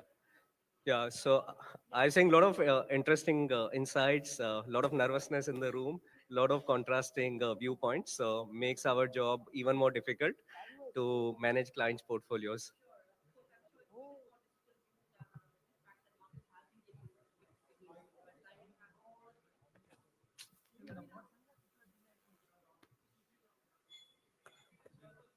I think it's not working. I think the mic got nervous. Yeah. So yes, let's start this discussion. You've had a fairly interesting journey, right? You started out as a chartered accountant, right, and developed deep expertise in asset allocation, portfolio management, etc. And then you went on and co-founded Deserve, right? Tell me, what are those early lessons that stuck with you and that help you when it comes to portfolio building, especially portfolios that could ride changes in market cycles? Take us through what those early lessons were and how they really helped shape your journey at Deserve as well. So I started my career in 2010. So 2010 to 2013, the decade was fairly exciting. I started my journey when markets were just about to take off for a period of 5 years. The first bump that I experienced was in 2004 when NDA government lost election and in a single day market corrected by 11%. So obviously that was unimaginable. Then GFC happened in 2008. Preceded by a spectacular bull run in Indian markets. And after global financial crisis from 5 years, zero market returns were there. Economic cycle changed from growing economy, 7.5, 8% growth rate to 4-5% GDP growth. Inflation went up from 4-5% to double-digit numbers. So all of these economic cycles, market cycles played out in front of me. So few very interesting and important learnings which I accumulated during that period. First thing is portfolio should be treated as a system, not as a collection of securities. See, most of the time we treat portfolio as a collection of securities. We buy multiple instruments, multiple asset classes, and as a result of whatever is built, as a result of that, whatever is built becomes our portfolio. Portfolio is a system which ensures that your capital is protected, you are growing your wealth, and at the same time you are able to stay invested in your portfolio for a long period of time. These are extremely important considerations. Securities will come, go, change. Securities in this and asset classes also becomes irrelevant sometimes. So these were some important learnings. So for example, during 2007 everyone simply wanted to invest in equity. So equity exposure for the clients went up to 150% of their net worth. They borrowed money to invest in equity. So obviously you're compromising with the system. System has to outlast you. So these are some of the learnings which I accumulated during But that now period. it's diametrically opposite, right? Because this year hasn't really been about equities. It's been about asset classes like gold and silver. Silver hitting 2 lakhs on MCX, and gold, of course, shining bright as it is. So, how do you really make your decision as to where the allocation should be higher in such a scenario? And in terms of equities as well, at least this cycle, how would you go about constructing a portfolio now?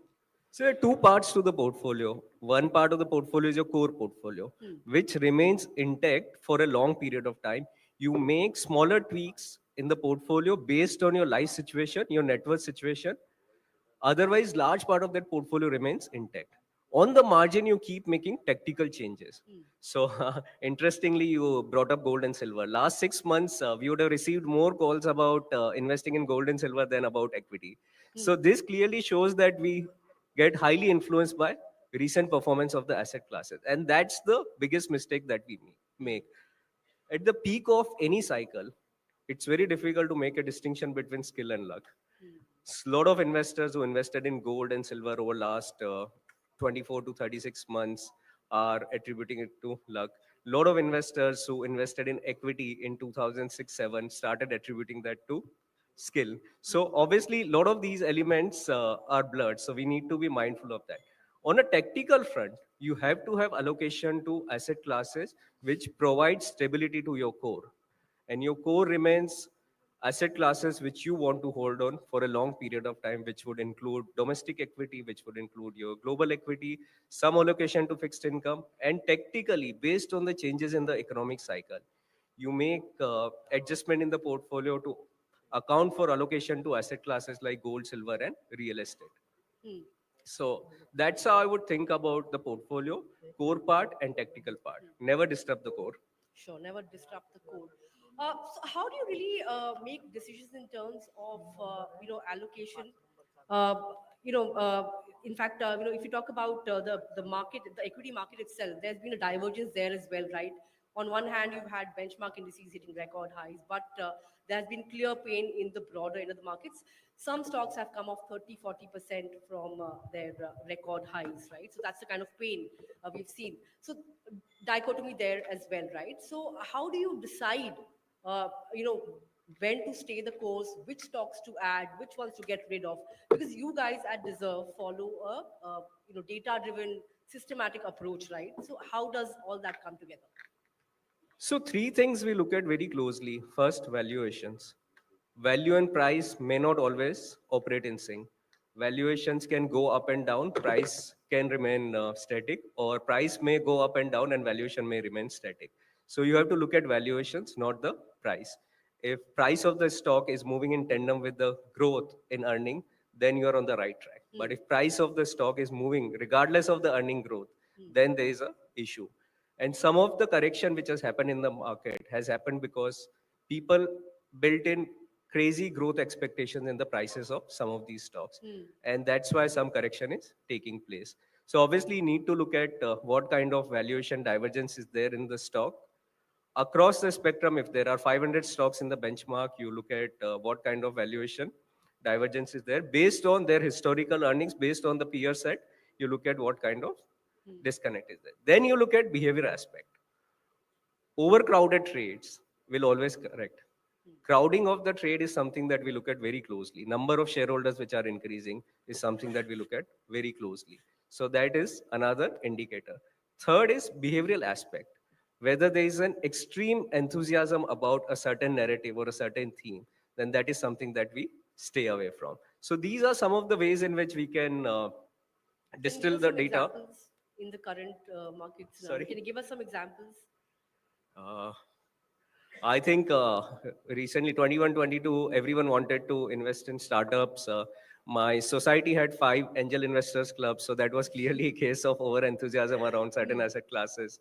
Last year, we saw over enthusiasm around defense and PSU stocks. So some of these pockets keep popping up in the market, and you need to be mindful of staying mindful about these pockets and stay away from them as much as possible. All right. In terms of mutual funds as well, one may have exposure to 20 mutual funds, but when do you decide that, or how do you really pick mutual funds? Because then there is a risk of over diversification as well, or else you're chasing certain themes. So how should one decide and do a health check on their portfolio accordingly? So 2007, 8, I learned an important lesson, which is lack of permanence in the market. No theme, no sector, no fund manager, no style will work across market cycles. The best performing fund manager of 2007 is not managing money anymore, right? Had the worst performing fund in 2008. Worst performing funds of 2007 were the best performing funds in 2008, 9, 10. Most popular themes in 2006 to 2007 was infra and capital goods. It took them 10 to 15 years to come out of that bad cycle.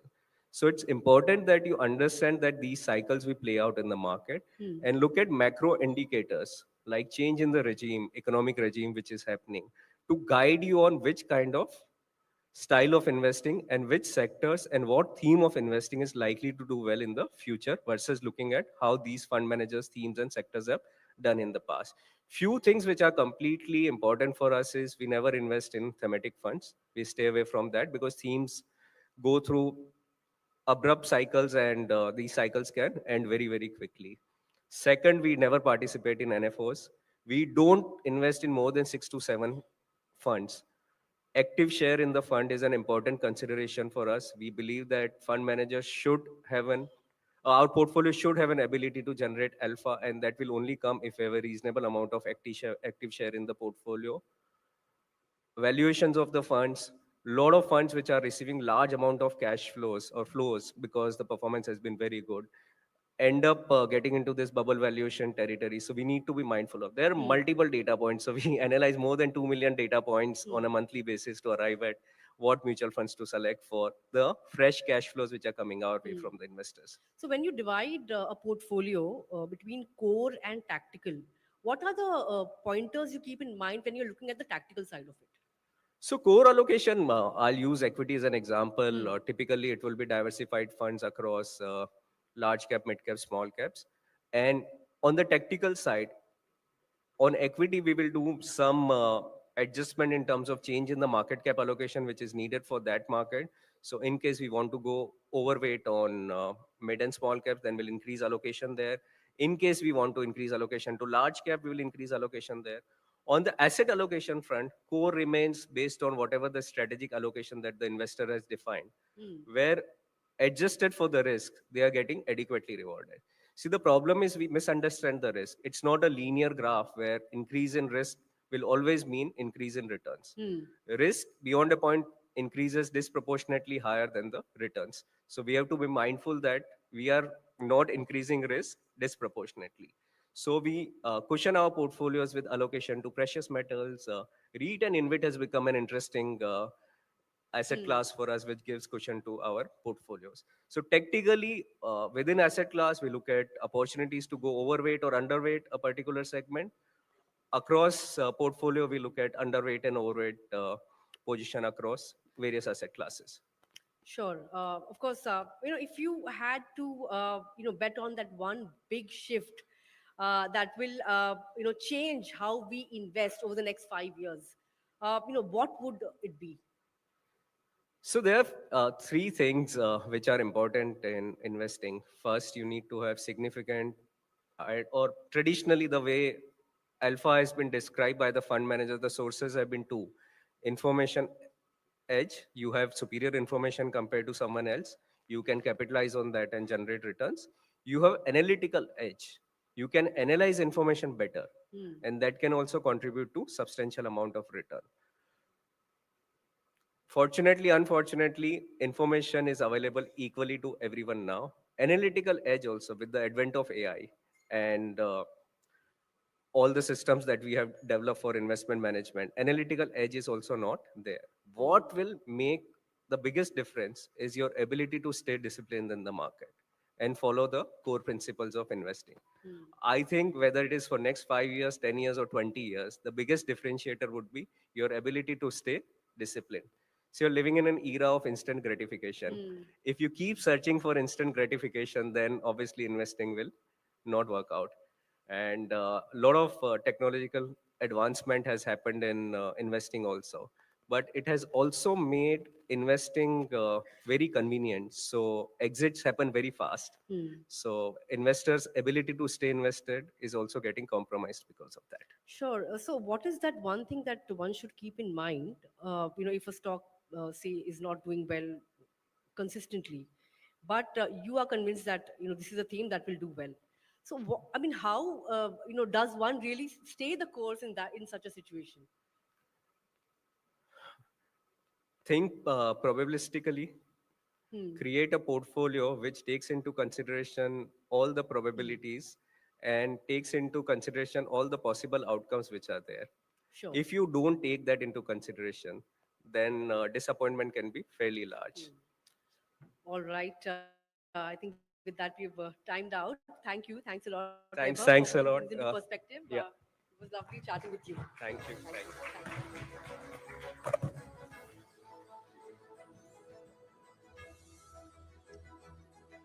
Well, moving on, the Indian mutual fund industry has reached scale with record assets under management and steady disciplined inflows driven by SIPs. Investor participation has deepened and commitment has stayed consistent. But scale alone doesn't guarantee outperformance. That is the real test ahead as preferences shift from pure equity to hybrids, active to passive, and domestic to global exposure. 2026 will challenge fund houses on strategy, distribution, and performance discipline.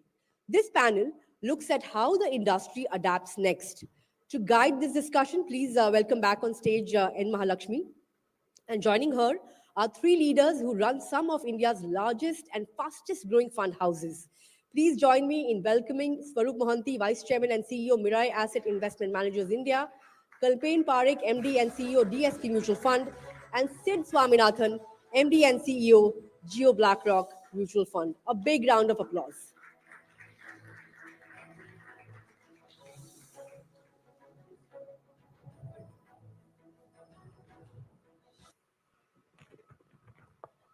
Thanks so much, Nandita. There is no doubt about the fact that mutual funds have clearly become the household savings vehicle of choice, which is a big, big thing that I've heard for 25 years as I track the industry, and finally it has happened. But I think what is more interesting and a big win is that mutual funds today are not just about equity, debt, etc. It straddles the entire risk spectrum, and it expands now into real estate through REITs, and long short strategies.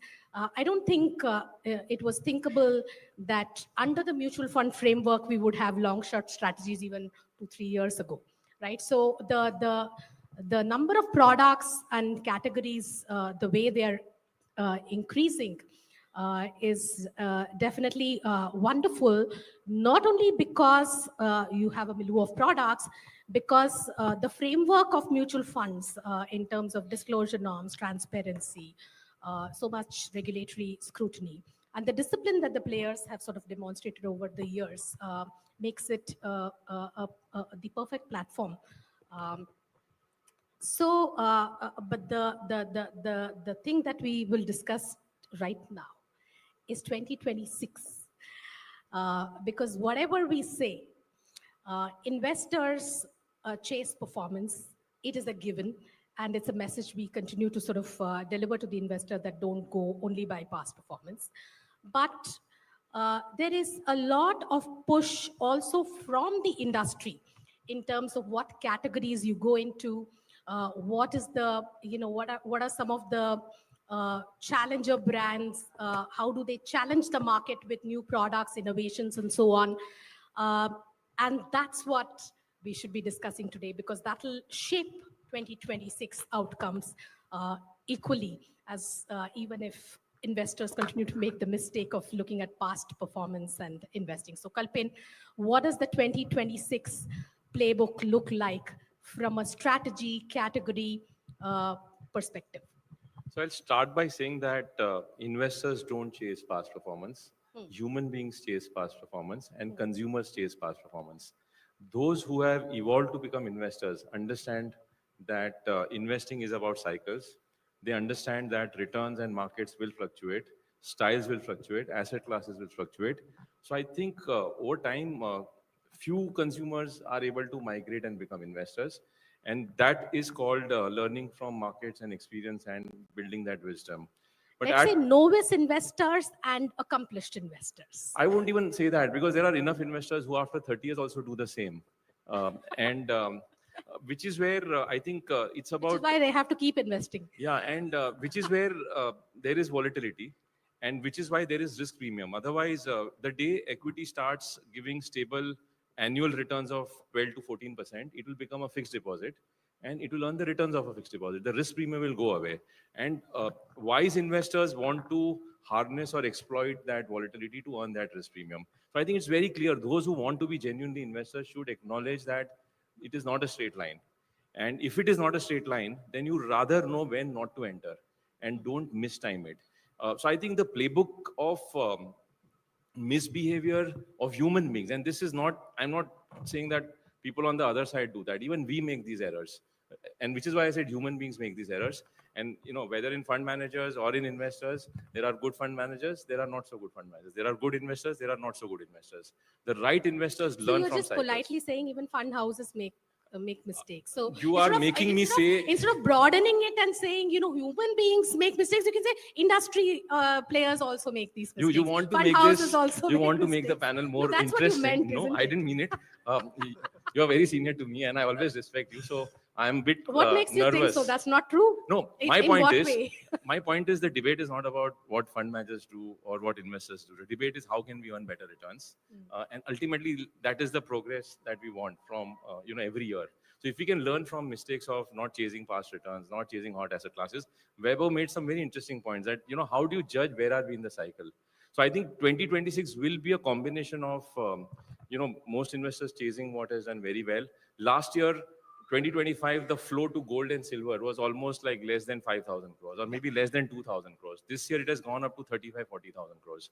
And every meeting that we do is about gold and silver.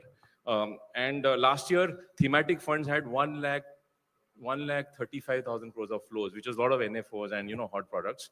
This year, that number has dropped to 25,000 crores. Yeah. So that's a big shift. People are saying, okay, equity, so I think this does not change. This playbook does not change, whether it was 98 when I started my career and tech funds got a lot of money, or it is 2026.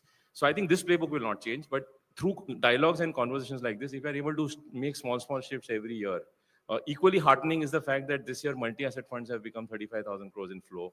Flexi-cap funds have grown almost 80% in flow, which is a bread and butter category.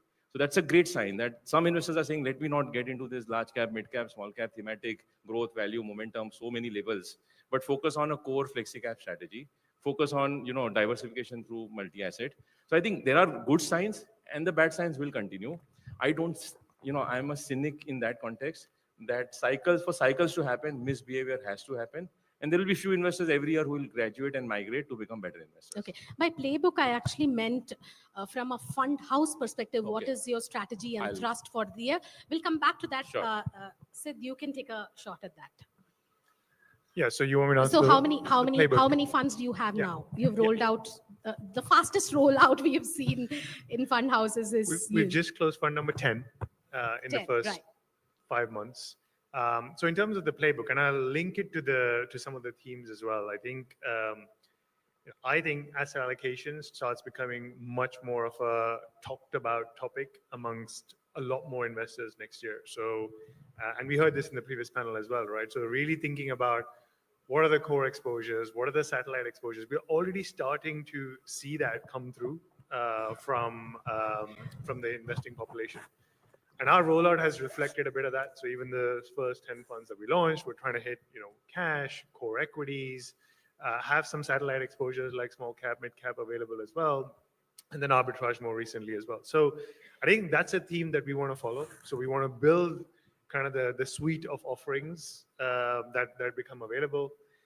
Again, you just mentioned new categories emerging with derivatives enabled. So I think we'll be having a look at that as well. International exposures you talked about. I think that's again one that is becoming more and more recognized as a true diversifier to portfolios. So then we're looking at how can we make that accessible. So for us, with a digital model that we have, it's all about how easily can we make it accessible to the people. So I think that's one that we still need to crack. But these are kind of the big themes: asset allocation, differentiated strategies, and international exposures. In my mind. Fair enough. Your take, Swaroop?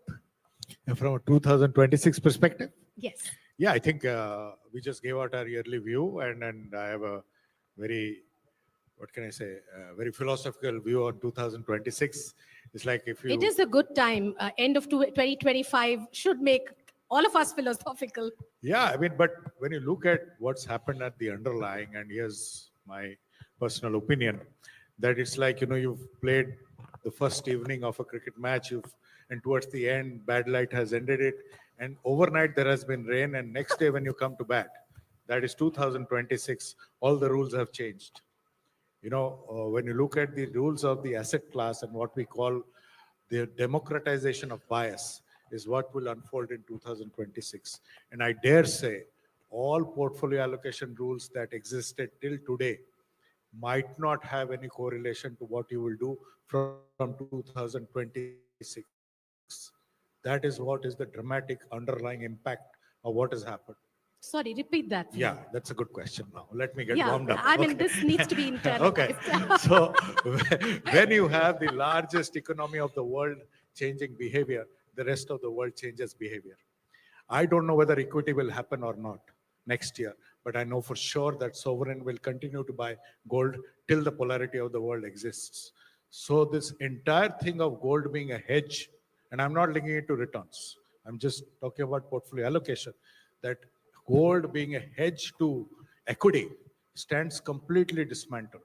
On such podiums, if I would have said equity is a growth asset class, I would be right. But I didn't say that. I put my gyan and said equity is the only growth asset class. On 10-year, when gold is outperforming equity handsomely, everything that I stood for on such podiums are already dismantled. So this myth of growth being core or whatever is gone. You have to relook that, number one. Number two, when you look at that equity allocation, and you talk about core, I think we talked about core last year in the last panel, core being large cap heavy, flexi cap heavy, in the recent public issues being more on mid and small, purely on catching the length and breadth of the market needs to be relooked again. Right? And the third, of course, if the interest rates remain this for the next 5 years, India will have other problems to assess.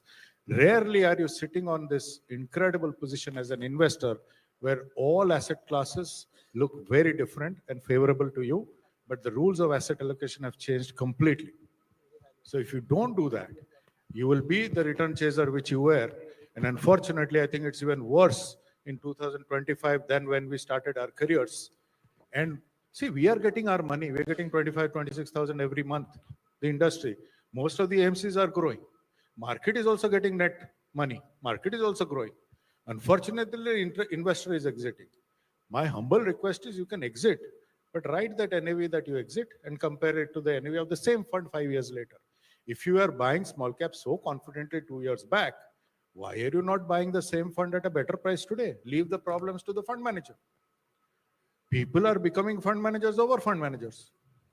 Yeah. Right. So the point I'm making Fund of is fund of funds. yeah, if you remain sane, the opportunities of allocation are bright in front of you, but the rules are changing. Hence, I think your approach to portfolio allocation in that review of 2026 Jan has to be looked very refreshingly or in a very fresh sort of approach is the point I'm making. Okay, so I'll take one point because that's quite dramatic. That should you be looking at gold as a hedge versus a growth asset class? Because for years and years, this is what we have. In fact, even now, I think the conversation around gold is still it is insurance and hedge for geopolitical uncertainty, hedge against the dollar, and so on and so forth. Nobody talks about gold as a growth asset class.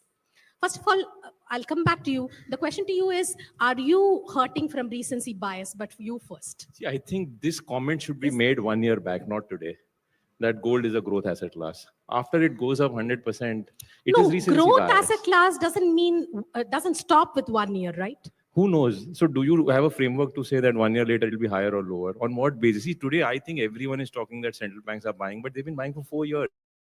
Why 1 year back no one spoke about it? There was enough data available. 1 year back there was data available. We published in DSP Nitra that 24 out of 25 emerging market countries, gold had beaten equity. And the only market where gold had not beaten equity was India, where Nifty was marginally ahead. This year even that gap has been erased. But it is wrong to make conclusions after an asset class where the long-term median returns are only 10 or 11%. When that has gone up 100% in a single year, it means it has given 10 times of its core return in a single year. All 10-year, 20-year data points will look biased. So there is an endpoint bias right now. And that's why looking at median returns is very important. Of course, no one can predict 1 year later gold can still do another 100%. Who knows? If I knew, I would have 100% in gold. I have only 15 right now. But the point I'm making is, we are also chasing asset classes. The narratives are also basis, what is very popular today. And then we are no different on this stage than, the common consumer to whom we are teaching and preaching. I feel at all points in time, a balanced asset allocation, personalized to each investor is important. My son has 100% in equity. I have 65% in equity. Each person decides what is his appetite and what will help him stay invested for very long periods of time. Should be the starting point, not what I feel is right, because what I feel is not right for everybody. Number one. Number two, where are you in the cycle? Small cap funds, people are, redeeming right now because they were told that there is growth, there is energy, there is speed, everything is fine, 20% CAGR. But again, the long-term median returns are only 14, 15%. So when some asset class runs ahead of its core return, you have to flag off and you have to bring prudence. And the best time for prudence is at the peak of the market, not at the bottom of the market. And the best time for being excited about equities is when NAVs are lower. Right now, nothing is lower. We still are at all-time high. Nifty is at what I was just seeing, 0.9% lower than its all-time high in September. So where is the correction? Now, individual portfolios are bleeding, but they deserve to be bleeding because people didn't. I know so many people who don't know the ROE of a company and have bought, 80% of the portfolio is in random small cap stocks. So that is part of every 5-year cycle. Nothing is new in what we are discussing, and we need to. No, build true discipline. that. But this point, I want a little more conversation around that. So, Swaroop, the same point that I wanted to ask you, I think Kalpin articulated better, that 1 year has made up for the previous 10-year returns. 25 years actually. Is it? Yeah. Okay. 25 years. 25 years. So, is there bias in that when you look No, I at mean, it at the end of 2025? Okay, let me make some personal disclosure, and mutual fund guys always come with disclosures. There is no investor meet that I do for the last 25 years without a reference to gold. Primarily because of the fact that it is an asset class closest to every human So being in this 24 years, you were not that right. No, I'll tell you, I'm coming to that. Were you? 2 years ago, I had a good blatant call on gold, which got enhanced when US elections changed. I got so excited that my call was going right that it did not have a portfolio impact, to be very honest. But I didn't miss out on the silver call. And that has impacted the portfolio very well. But forget returns. I mean, we trivialize everything when the word returns comes in. This is asset allocation. If you look at the asset allocation wheel shared by RBI on financial assets, today an average Indian invests 30% of his or her money in bank FDs, 32% in gold. Only 10% of their money comes in equity. If you want to get the real asset allocation of the wallet share of the person, we have to go to an asset class which he or she is comfortable with. Not, and out of that 10%, blatantly 45% goes into small cap over the last 2 years. Problem was not with small caps. Problem was 45% sales in small cap. That's the issue. So if the industry has to grow, my personal opinion is we have to go to them. And the most comfortable asset class remains gold. Please understand, we historically have bought gold every year on the worst day of gold, that is Dhanteras, without blinking on the price discussion. Yeah. That is they buy that. Now the problem is we Gyanis, when we get them to the financial year side, we will discuss returns with them. And that's why probably they'll not invest with us. But traditionally, since my grandmother or great grandmother, the brilliance of these erstwhile financial advisors had given us that date, that buy gold on Dhanteras. It's the worst possible day because the demand is highest. We've not thought of price. You tell anybody, boss, don't buy on Dhanteras, buy in the next month, they will say, boss, kya baat kar raha hai yaar? Ab sakun ho jayega. Right? But if we keep it that way, and fortunately for us, and Kalpan and I were on a panel recently, my observation is the Gold Council goes out and puts hoarding for the last 2 years on Dhanteras Day and gold ETFs. Mutual funds are yet to have the courage I will put courage as a part to advertise gold ETFs in that meaningful manner. The Gold Council thinks it better for us. That's the reality. My point is, it's an asset class which everybody is comfortable with. Equity at 10% is still not an asset class which people are comfortable with. If you want to grow, that's the asset class, my opinion. And I'm making full, you can check any of my things. That Oh my God, I have so many questions to ask you. But Sid, what is the category or product or a segment that you're really excited about for 2026 for Geo BlackRock? What is going to dominate conversation in 2026? The way you interact with investors, distributors, product, create your own, roll out your products. What would you prioritize? I'd like, given that we're still in very much a initial growth phase, I'd like it not to be just one product. I'd like it to be many, many, many products next year. But I think, and there's a reason for that. And I'll go back to the first answer, right, which is about, the fact that we truly, truly, truly believe that this is an asset allocation story. So we need to have the right building blocks. We need to have the core exposures. So we're working very hard on those, even within core. And I would still be in the camp of, let's say, equities and flexicap being more of a core than gold. I think gold does have a very significant role to play. And especially given kind of some of the geopolitical as well as the trade tensions, I think there's more of a room to go there for this year for sure, but I'm still not replacing it as a core exposure. But having all of these building blocks at play is key. And then when you think about, for let's say the investors who want a bit more, because again, it's all about personal choice. So what does the individual want? And they start looking at satellite exposures, really thinking about what are the differentiated ways in which we can provide exposures to different parts of the market, right? And I recognize that we're one of over 50 AMCs. A lot of them already have a lot of funds here. So for us, it's always about how do we bring new ideas to the market, different ways of investing. We did that a little bit with our FlexiCap fund by using data, AI-driven investing. We're going to be doing more of that. So rather than any single fund, I would call out the fact that we want to be launching a suite of products, suite of funds that bring differentiated exposures to the market. That's how I'm looking at next year. Kalpin, your focus will be on international equities through Gift City? No, so Gift City is one new strategy that we have launched because we've been working on Gift City for the last 3.5, 4 years. Probably we are the largest fund house on Gift City. May not be so in India, but because we have a lot of global capital. And under the LRS window, we launched the first retail international fund. Also because we believe that some of the best business models of the world are available at fair price, or lesser than fair price in different parts of the world. India in the last 5 years, because of more flows chasing less stocks, there is some bit of froth. That froth has started normalizing, but maybe some more time to go. So it's good to have a balance. So personally, I feel that the best way to invest is to buy good companies at good price, independent of geography. You get some in India, build that. You get some rest of the world, build that. So that's the combination we would love to offer. And at the same time, so I think about it this way, that our primary focus will continue to be hybrid funds, especially multi-asset funds, where 2/3 of the portfolio is in growth, which is stocks of India and the world, and 1/3 of the portfolio is in a way, anti-growth, which is gold, silver, and bonds. We are still at a juncture. And like Swaroop mentioned, ironically, last year, all asset classes have risen. So the low correlation also has broken away. So in that sense, we are in uncharted territory. It's very difficult to call out any one area. At least I feel it's better to be slightly more diversified. Stocks are still expensive. Gold also has become expensive. We have some, framework that we look at: money supply to gold, money supply to silver. It has also come closer to its top band of fair value. But there are uncharted territories in how US is behaving, how trade wars will play out, how the overall deflation cycle could play out.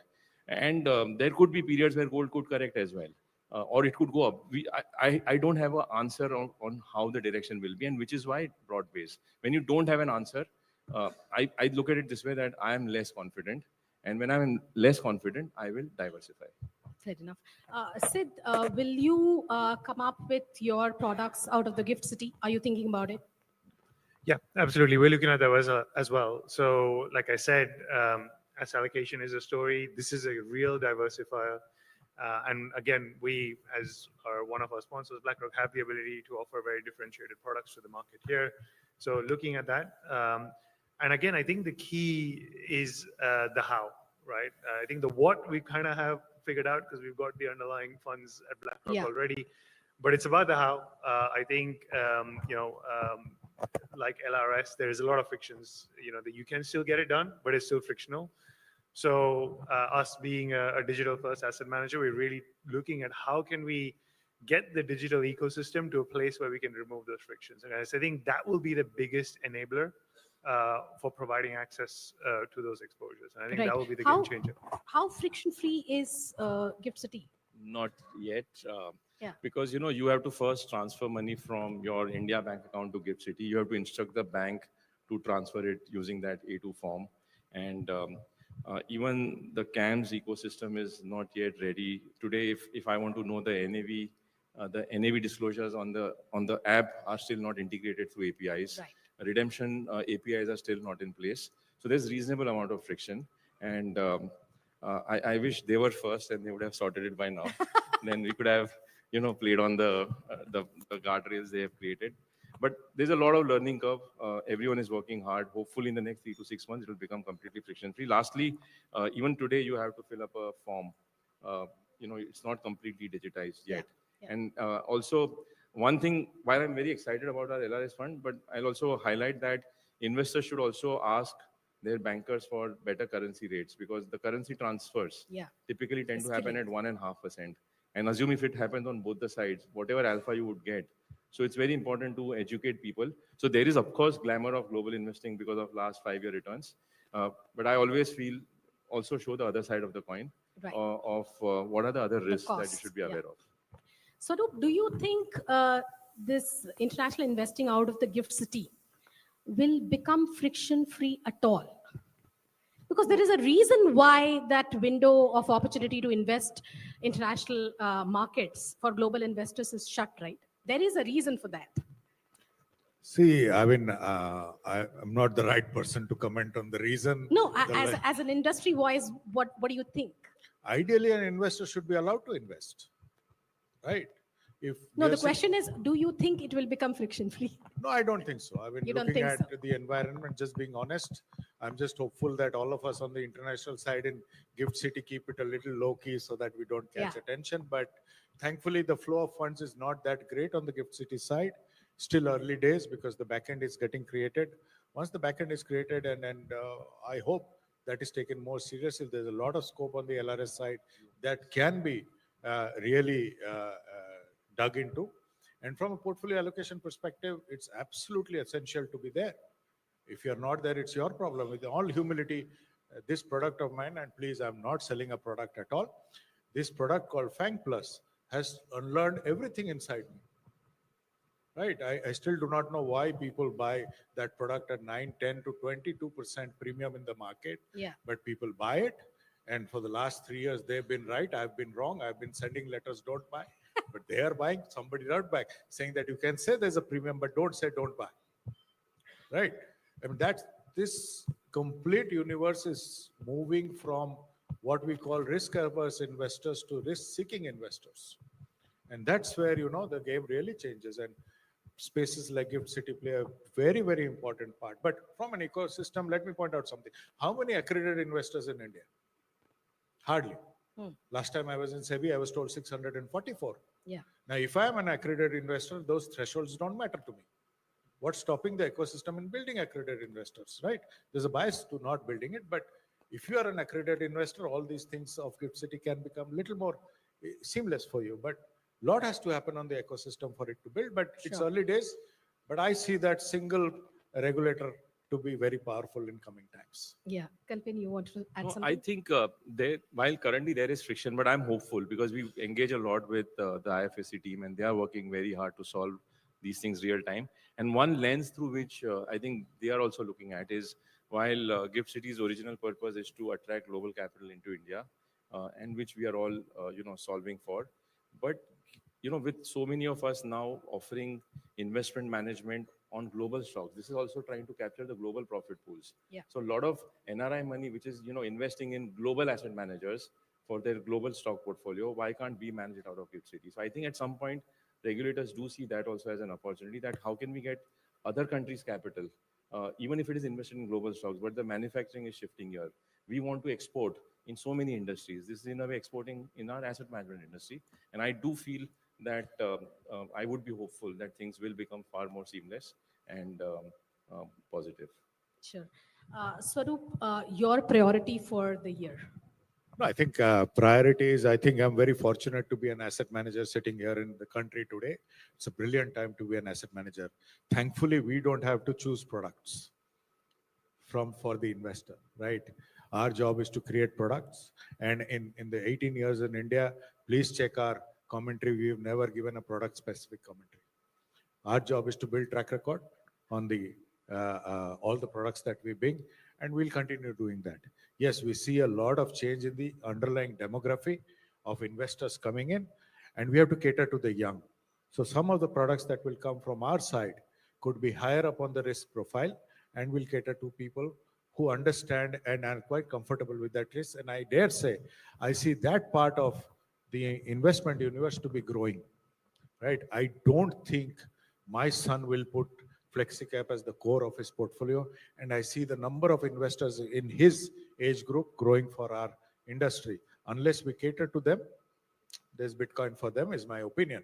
So if you want to get them from there to us, we have to cater to products which will satisfy their, and it's not about instant gratification. They are fairly knowledgeable, they know what they do, and they can bear risk far higher than what we did.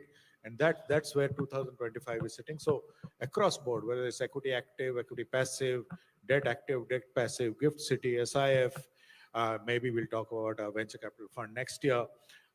We do have a fair size there. So as an asset manager, and please understand, the regulator wants the SIF from our platform. Could not be a bigger certificate for what we stand for on transparency and efficiency and the way we manage people's money, right? That's a huge tick off if you ask me. So when you look at that regulatory backing to you, you go out fearless and create more products for people, right? And it's very fortunate to be sitting on a chair like this at this moment in this country and catering a fiduciary role. No better job than this on earth, I feel. On that optimistic note, that's all we have time for. Thank you so much, gentlemen, for this wonderful discussion. Thank you.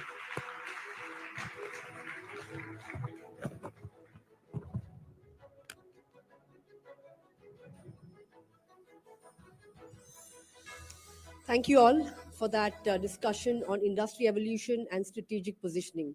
And thanks once again, ML. Long short equity is one of the most debated strategies this year.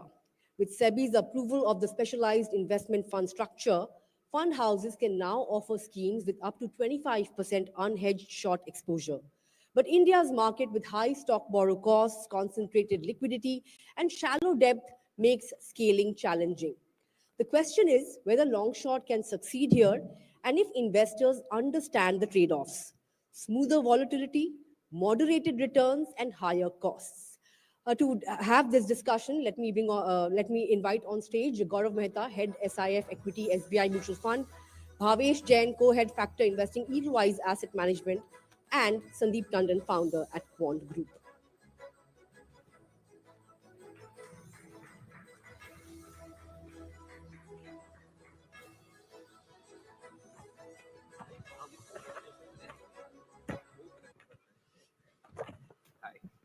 Good evening, gentlemen. Hope you're having a great evening. Interesting topic, and of course, it has been the talk of town. Long short funds, SIFs, I mean, all you hear about is these funds. But the question we are asking today is whether these strategy can deliver alpha in India's ever-evolving market landscape, or is the excitement really running ahead of reality? Let me start with you, Sandeep. Of course, what sets long short apart is the fact that you have a 25% short exposure limit. How is it really being viewed by investors? Is it being viewed as a risk, or is it being viewed as an opportunity? So let me start with saying that the product obviously is very new for India. I think it's about education and the mindset. The moment we talk about shorting, the shorting is linked with as a mindset with the hedging. Nobody thinks about shorting for an alpha creation. That is the first differentiation. that we have to think that by shorting also you can create a alpha. And that understanding is still missing in most of the people. I'm not saying all, but obviously lot of HNI family office who trade for the short positions, they want to generate alpha, so they have understanding. But this whole thesis we have to explain. What is unique about this product is that first time SEBI is giving opportunity to generate superior risk adjusted return. It's a great beta management product. We have grown with this thesis of generating certain expectation, and everybody talks about returns, relative return, absolute return. Very limited people talk about risk adjusted return. So I think this product will educate us about the risk adjusted return, and you can generate actually alpha out of it if you remain patient investor, because shorting is very different phenomenon. I'll just give you a small example. When we started this product very recently, the mindset in the team is they are used to have losses when you have a long position, buy on dip sort of. The mindset is that when you have a small hit, you're okay. When you short, you don't have the mindset to lose money. Okay, I'm just trying to give you a behavior perspective. Nobody looks short as a hedging instrument or as a some sort of insurance. It's a alpha creation thought process there. We cannot lose money on the shorting side. That's the mindset. Once we start accepting that you can also lose money on shorting if you can bring down your risk, the risk assessment is something which is very important, and the first time we are experiencing as an industry. And I think this product has long way to go, because we are living in a very difficult world. Okay, from a geopolitical perspective, I always talk about that easy phase of bull run is over, and in difficult phase of bull run, these types of product, long short product, will give you far better risk adjusted opportunity. Hmm.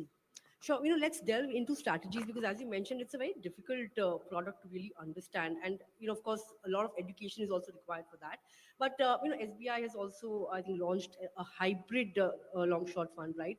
What has the response been like, both in terms of investors and distributors? Take us to that, and also tell us more about the strategy that you guys are adopting at SBI. Right. So I think, first of all, when you think of SIS, and I think Sandeep already talked about it, when you look at a conventional mutual fund, it largely tends to be a beta product, which is that it is exposed to how the underlying asset does well. And if the underlying asset does well, the product does well. Obviously, there is an element of alpha, but that usually tends to be much smaller compared to the beta that the asset class performance leads to the fund itself doing well. I think SIS in that sense are a little different. You can short. You can therefore create risk reward propositions which are not directly linked to market direction. You can benefit from a market decline as well. And that in turn means that, the conventional risk reward spectrum that long only products used to fulfill, there were several gaps, and those gaps can now be fulfilled through SIFs. And I think in that context, our endeavor was to look at the biggest gap in there. And I think, all of us here would agree that for the last 2.5 years, one big challenge has been that debt taxation changed. And to that extent, getting relatively low risk returns with tax efficiency has been a big challenge. And which is why you've seen so much of money go into arbitrage funds. They are just ballooning by the day, even though the returns there tend to be very modest. But because there is tax efficiency, because there is stability, people still want to go into arbitrage and just let that money be. And then, on the other hand of the spectrum, on the conventional mutual fund platform, there are funds like hybrid funds, things like balanced advantage and multi-asset and so on, where you reduce equity exposure to some extent, but not completely. You're still exposed to equity to some extent. And this, we thought, was proving to be a big leap for investors to make, right? Moving from the safety of arbitrage, but low returns, to something like hybrid funds on the mutual fund platform, which can offer better returns, but still carry some unhedged equity risk. I think that was proving to be a big step. So our idea was that let's bridge this gap first, and which is why we started at hybrid long short as a category. And our idea was very simple, that if while adding some variability to arbitrage returns, but not as much variability as comes from conventional hybrid funds on the mutual fund platform, if you can create a return proposition which is, a respectable few percentage points higher than arbitrage, then that will be fulfilling this big vacuum or demand from investors that has existed for the last 2.5 years, which is in a way saying that can you achieve debt plus returns with equity taxation? with some variability in returns, but not a whole lot. And I think, which is why, we thought that this was a good space to begin because that's where the biggest vacuum is. And which is what we do. We sort of achieve equity taxation because we carry 65% exposure to equities. But at the same time, the difference between mutual funds and SIFs is that your ability to use derivatives is significantly enhanced here. So you can use option strategies and so on to manage your variability, manage your risk profile, even though you carry 65% exposure to equities. And that's been our intent. And I think the reception, it's still early days, but it's been pretty good so far. I think the key challenge today that exists in the industry is that you're still in early stages and there is a derivatives examination that distributors need to clear in order to distribute these products. And I think that number still is very insignificant because, I think it's true with all exams, right? Till the 11th hour, you don't want to begin preparing for an exam. So I think now that some of us have already launched SIF products, I think the distribution channel is also warming up to the concept. They're also clearing examinations. And since we launched about 2 or more like 1.5, 2 months back, there's already been a significant increase in the number of people registered to sell this product. And I think it's still very early days, but so far so good.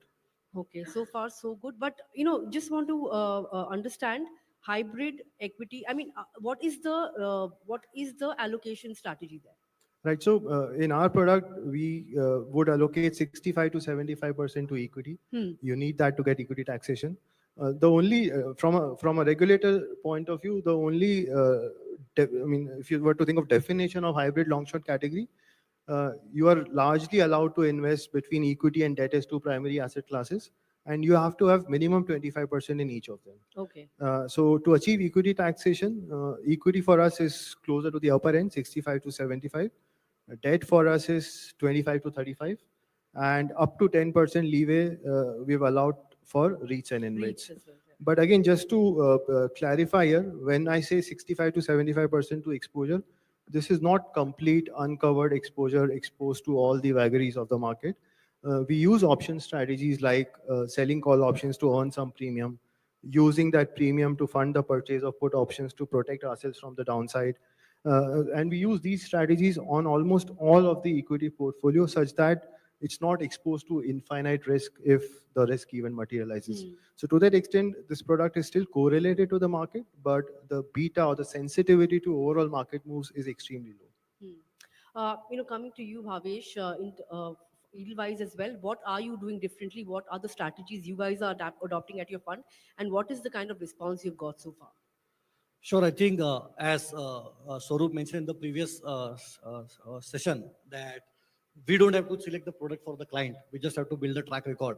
And I think at Edelweiss, we always had that philosophy that hybrid fund is totally different from long equity piece. And that's why normally you will see each AMC have one equity CIO and one fixed income CIO. But here we have 3 different teams. And the team which I am, you can say, part of or co-heading is, you can say, hybrid products.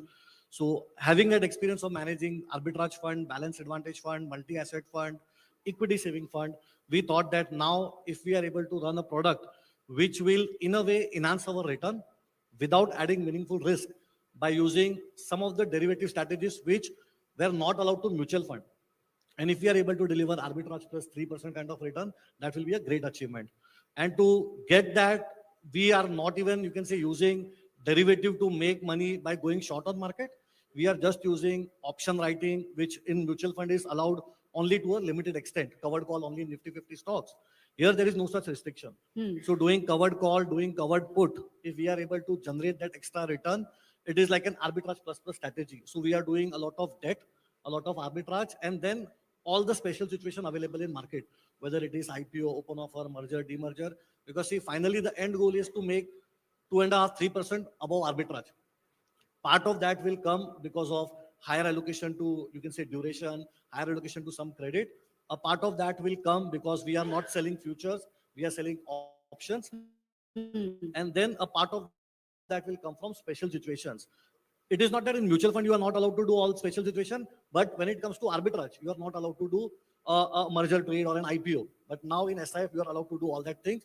So that is where we thought that because this is something totally new for the market, new for us, new for the regulator, why don't we play with our strength?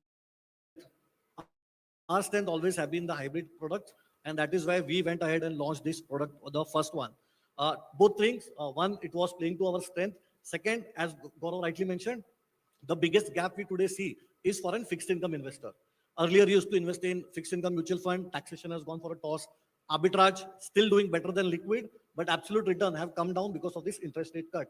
And then all your hybrid products like equity saving fund, balance advantage fund, they come with their own equity volatility. We have seen during COVID, a lot of equity saving fund and balance advantage fund have delivered return of anywhere between -10 to -30. So purely a fixed income investor cannot directly move to even a hybrid fund. That is where I think this is the gap we wanted to fulfill.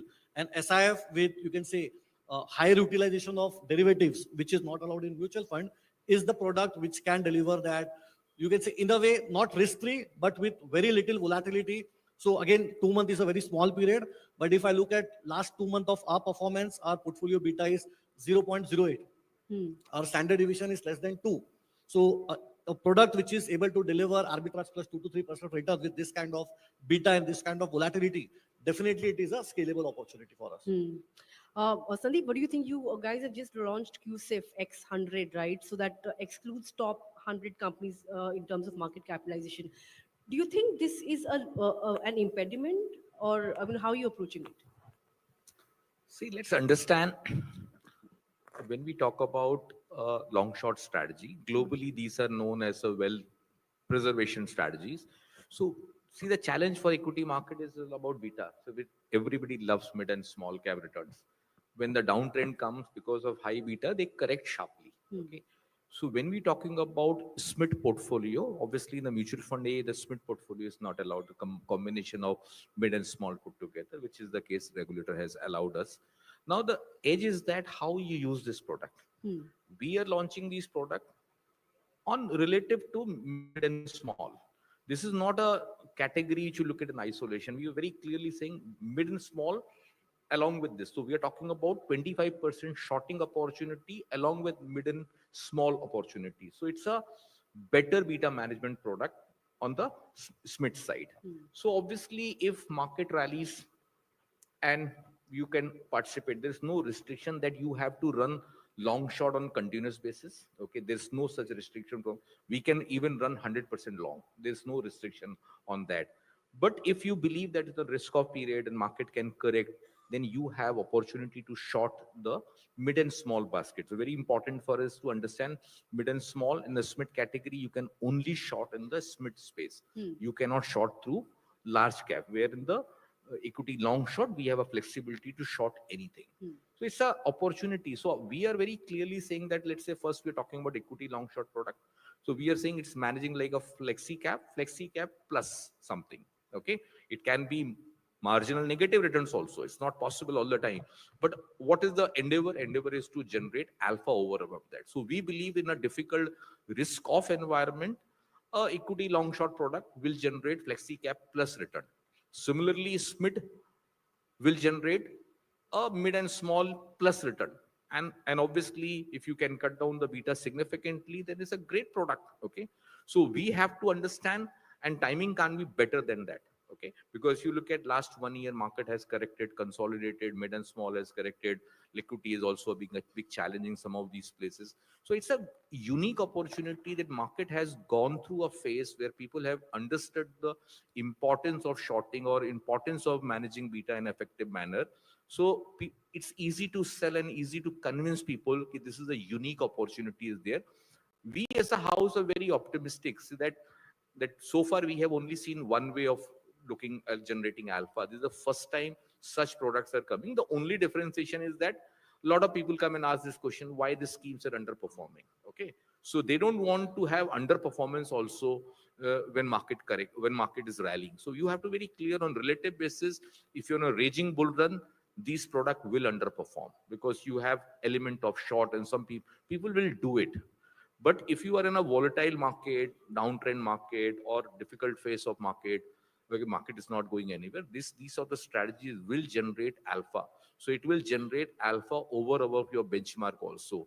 That's the way the strength of a money manager comes how well you can play on the inflection point by looking for a shorting opportunity. See, what is very important in this product, when you talk about short, you cannot do it from long term. You could have never heard somebody saying, I'm rolling my long position. You have heard. Nobody have heard that I'm rolling my position for last 6 months short position. Very rarely you hear that phenomena. Okay. And hence, the entire focus of this product, we are saying opportunistic short and tactical longs. So we are talking about purely an opportunist based thing. I'm not running a product which is that round the clock I'm running a long short. Globally, people have failed. When you're running long short products simultaneously, you can go wrong on the both the side. When we are talking opportunity short means when we are seeing a data points based on our analytics skill set, we can look for shorting opportunity, and these are short-term trades. So our entire investment horizon in this product is near-term and medium-term. We are not looking for anything from 5-year perspective, 3 years perspective. It is because if you have to manage your risk, you cannot manage risk for next 3 years and 5-year perspective. Risk management can be done only from a quarter or two perspective. That's the best you can do. And hence we have to understand this entire thesis of risk management. And that's one change I think one has to really look about. And most important is the tax efficiency. If people sitting in this room are HNI and trading in the market, they know what sort of tax they pay. 27.5 for the company and 47.5 for the individual. And then you are on accrual basis. You have to, the moment you generate profit, you have to pay those taxes, okay? Either through advanced tax route or with the interest. Here, the advantage is that if I do 5,000 trades in a year, and generate better return, there is absolutely no tax unless you withdraw money after 1 year, 2 years, then you have to pay long term. So it's a phenomenal tax efficient product and which can protect your downside also. Hmm. So, what is the kind of investor who should invest in this? Should the traditional HNIs invest, or should more sophisticated ones look at it as a tactical play? No, I will say it's meant for everybody. The way we are positioning this product, a lot of people get confused. We also get calls from a mutual fund side whether I should switch or should I prune down my exposure and then participate. Very simple answer. If you look at a combination approach of a mutual fund along with this thing, then the combined portfolio reflects lower volatility, lesser drawdowns, and better alpha generation strategy can be there. And what is very important to understand, this product actually is meant for more conservative people. Okay, it's not meant for aggressive. Entire industry has demonstrated that we are moving towards conservative approach. So this product is actually more apt who is more conservative from the equity perspective as well as on the debt side also. So it is actually a better So even product. retirees can invest? Hmm? Even retirees Yes, can of invest? course. Okay. See, you have to understand the risk what you're taking. Okay, if you ask me, let's say our equity long short versus flexi cap, our own fund, forget the industry. Definitely, this is a better product from a risk adjusted return. Very clearly, you have to look at, you have to be clear in a raging bull run, this will underperform my flexi cap. But in a difficult phase, it will outperform. So, and I'm comparing only with a relative basis, not an absolute basis. Once you are clear on relative basis, this is the way it will perform. And we are clearly looking at next 5 years will be very challenging. Last 5 years has been extraordinary, right? From 2020 till 2024, okay, has been good, or let's say January 2025. Now, if we believe it is going to be challenging environment, then this is a great opportunity. We can protect your wealth in a big way. The challenge, let's say, small cap and mid cap is all about that. And if we can offer this product where my volatility is on the lower side, I'm able to showcase lesser drawdowns, and able to outperform the market, not only the benchmark. And I think it's a unique way of looking at in this sort of product. Sure. Gaurav, coming to you, uh, you know, this is a hard product to understand. I mean, that's something that we have established already. So, what further needs to be done to really educate investors about, long short funds, so that they can beat the market at a time when the conditions or when the cycle isn't looking all that encouraging. So, what more needs to be done to educate investors, even distributors, so to say, when it comes to long short funds? Right. So I think, I think the regulator has done the right thing by making that derivatives exam compulsory for distributors to sell. Because once you take that exam, you already gain some basic understanding of how derivatives work. And then it's easy for you to place, the context of the product with the context of the client's risk and return objectives. Secondly, I think the regulator has also said that have a separate branding here, right? Don't use your conventional AMC name. Have a separate branding. For example, in our case, we call it Magnum SIF offered by SBI Mutual Fund. And that also, in a way, sort of conveys to the investor that there is a different proposition here versus a conventional long-only mutual fund. And maybe I need to understand that better before investing, unlike, a conventional mutual fund. But beyond that, and I think, the bigger challenge here, and I think if you would have heard all of us speak, is that, derivatives can be used. I mean, there are options, for example, are non-linear instruments, right? For someone can use options to enhance risk, someone can use it to mitigate risk, someone can use it to express a volatility view, someone can use it to express a directional view. And to that extent, I think the packaging that can be done through use of derivatives with conventional asset classes can create risk reward propositions which are extremely different, right? So in the same category of funds, they can have a product, they can have a product, and I can have a product, all of which look very different from a risk reward positioning point of view. So I think that increases the complexity both for investors as well as for distributors to understand what exactly is this product, what is the risk reward positioning, and so on. But I think all of us will have to spend more time communicating better during product launches, after product launches, during our sort of monthly communiques and so on, to make sure that investors are aligned to what the risk return objective of their product is. Because eventually, whatever is the strategy that you use around options, futures, all of that, it all boils down to whether it's being used to mitigate risk or enhance risk, and hence correspondingly what is the risk reward objective. To the extent that you can make both distributors and investors well aware of what to expect in different market circumstances on those two objectives, I think your job is more or less done. And then, again, one other factor that works so far against this this sort of class of funds is that it's only 2 months old. So I think as slowly track record builds up and people see the actual performance in different market phases, that in itself will also instill confidence. Sure. Bhavesh, coming to you, what according to you measures the success of a long short fund? Sandeep mentioned risk-adjusted returns, low volatility, tax advantage. What according to you is something that one should look at while determining the success of a long short fund in India? I think, see, again, success of any product will depend on what we are trying to achieve, because as Gaurav mentioned, all three of us have hybrid long short fund, but totally different from each other. That's why success for every one of us will be different. For us, I think the most important thing will be whatever we are setting as a benchmark for us, whether we are able to beat that benchmark consistently or not. Like in our case, we want to run an absolute return fund kind of strategy. So number of negative quarters, number of negative month, this is something which we will evaluate very closely. And again, success, if you will see, the first arbitrage fund got launched in 2004. From 2004 till 2014, the total aim of the industry was just 5,000 crore. And when tax changes happened from 2014 to 2024, the category is more than 3 lakh crore. So obviously, any product, first arbitrage also complex where it was, we can say, becoming more and more popular.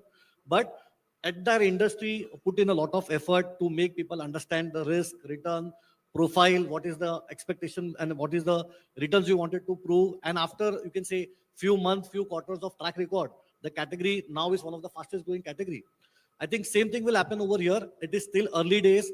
There are a lot of apprehension from, you can say, as a manufacturer from us. We are being very conservative. From distributor, they are not in any hurry to clear that exam and push those products.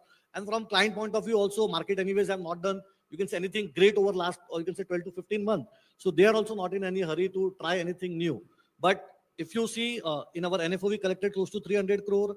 Today, as we speak, we are more than 900 crore. So 3x in less than 2 months. According to me, that is also success. Because that first mover advantage for what we were fighting for, we are seeing that fruits. But again, till the time the entire industry doesn't come up together, we don't see at least 10, 12, and particularly few larger AMCs launch the product, I think it will be a slow moving category. Sure. I know we're running out of time, but one last question to you, Sandeep. Given how manager skill and execution discipline can make or break outcomes, all three of you all have hybrid funds as well, right? So should investors really brace for a wide dispersion in returns between managers? And what is a reasonable return expectation according to you? So as we were discussing, that all three products are different. Okay, so investor also has to understand what type of investment strategy he or she is putting that money. That's the first more thing, and obviously the return expectation should be linked with that. Okay, all three strategies are different, and I think it's a very early stage. It's just evolving. How mutual fund we have seen from UTI days evolved today is such a large industry, and he was also talking about how the arbitrage opportunity from 5,000 to 3 lakh crore. I think the way we look at it is a very early stages. What is required from the industry perspective is all about education. In fact, if you look at, we have already started the education campaign on educating about why SIP is important. SIP is zaruri hai, okay? It's a very vital piece for, along with the mutual fund is it's important, but this piece is also very important. Once this concept is absorbed by the people, I think you will see very different growth. It might take 3 years, but after 3 years, I think You've exponential been growth. working on long shot long before you launched your We fund used to as run a well, very right? large prop book within the quant. So, and it didn't do all that well. No, it went very well. It did? So I'll give you 10 years we ran that prop from 2008 till 2018. Not a single year we lost money. Not a single quarter we have given negative returns as a combined strategy. So, and it's a large prop. We used to do $1 billion, $1.5 billion turnover on daily basis. That's the size we operated. So we are very happy with that track record. Challenge with the industry is right now, 99.9% people are used to one direction. They have never thought of other side. So it will evolve. So today we have issues in terms of manpower hiring, but I think it's the next 3-5 years we have a very good young generation. And we are seeing young generation sitting Young people on the dice. Sure, of course. On that note, of course, we have come to the end of this discussion. I have so many more questions, paucity of time, but thanks a lot for taking out time joining me Thanks this for calling evening, us. and Thank thanks for your you. Thank you so insights as much. well. Thank you.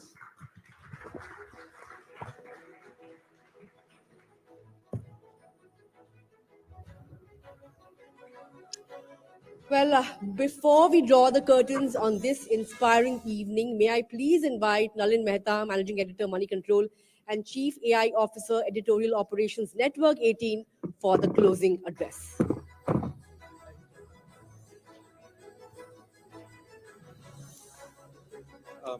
Thanks very much, Nandita. And firstly, my apologies, everyone, for missing the first part of this evening. The Delhi smog and fog put paid to the best hopes of mice and men. So, with all the flights in disarray this morning, I think it's ironic that on a day on which we've been debating making wealth or wealth creation in an uncertain world, at least a very small measure of some of that uncertainty that surrounds us around climate risk, regulation, and the wider environment around us that kind of hit some parts of this event as well with flights. And most of our event organizing team today, by the way, is still on flight and still hasn't made it to Bombay. So it's kind of a reflection of the uncertainty around our time in a very small way. And we've had a very thought-provoking evening with so many leaders from across investing, policy, business, and capital allocation here this evening, talking aloud about the big picture of the issues that animate us around the Indian markets. If I were to sum up some of the key strands and the takeaways from these discussions, the first one I would say would be look beyond the last year. As Aparna Karnik said, short-term underperformance can be misleading, though Indian equities have still delivered strong returns over the last 5 to 10 years. Number two, valuation worries are real. As Siddharth Daya, among others, cautioned, many stocks look overheated beneath headline index numbers. Number three, diversification is key. As Saurabh Mukherjee and Abhishek Tiwari pointed out and cautioned us, spreading investments across asset classes and global markets is essential. Number four, be selective going forward. It's a theme that kind of ran across all sessions, as I understand. Returns are likely to come from specific sectors and stocks rather than broad market rallies. Fifth, SIPs could be moderated. Chirag Setalwag, for example, pointed out the most structural challenges of India's emerging young investor base, of people who are investing who haven't seen lows before. And that brings a different kind of challenge for investors and for expectations around the stock markets. Now, at a time when caution seems to be the overriding master theme, another key takeaway, of course, is that don't chase fads and look at long-term value. I think it would be fair to say that we are living through a period where uncertainty is no longer an exception, It is the operating environment. So amid this message of caution, may I add 3 quick points. First, history tells us that wealth has always been created in uncertain times, not in spite of them, but because of how investors respond to them. Second, India today sits at a fascinating intersection, as Mahalakshmi, my colleague, always points out to me. Never before have Indian investors have had so many opportunities with so many products and with so much access to capital markets. I think we shouldn't forget that. It's worth reminding ourselves that India has over 21 crore demat accounts, as Bodhi also pointed out. That's more than the populations of countries like Mexico, Russia, Japan, or the Philippines. This means about 13.6 crore individual unique investors. And overall, India's equity market capitalization has crossed $5.29 trillion, which makes us the 5th largest in the world and about 4% of the global market cap. As we move towards becoming the 3rd largest economy in the world, certainly well before the end of this decade. These are not just big numbers, they also reflect something more important. For the first time, domestic capital is shaping market outcomes in a meaningful way. Retail investors, SIP flows, pension and insurance money are no longer just riding the market, they're also helping to stabilize it. This has changed how volatility plays out and how risk is absorbed, even when global capital remains fairly cautious. The Indian market today, therefore, is more deeper and more resilient, but it is also much more demanding, and for most people in this room, for example. And we are moving, and as we move away from easy, broad-based rallies to a market that rewards selectivity, patience, and judgment. So this is why I think today's conversation becomes even more important, because this is not just about investing. The pool of savings ultimately powers India's real wealth creators, our businesses. It fuels expansion, innovation, and job creation, all of which are absolutely central to the idea of a Viksit Bharat by 2047. This is why we at Moneycontrol curated this summit. As India's largest financial platform, at Moneycontrol, our role is to help investors cut through the noise so that they can make more informed decisions, deploy capital wisely, and build resilient personal wealth. And when investors do well, the nation does well. Uncertainty makes clarity, discipline, and conviction far more valuable. So to all of you who spent your valuable time with us today, I hope you found some of the answers to the big questions of our times in today's sessions, and hopefully key takeaways that are more directly relevant to your work. But this is, I think, only the beginning of a long conversation. So a big thank you to our partners Dezerv, Sandeep Jetwani, Sahil Contractor, Weber Porwala here. I think we definitely deserve to do much more interesting things together as we go along. Thank you very much, ladies and gentlemen. Please join us for drinks and dinner outside.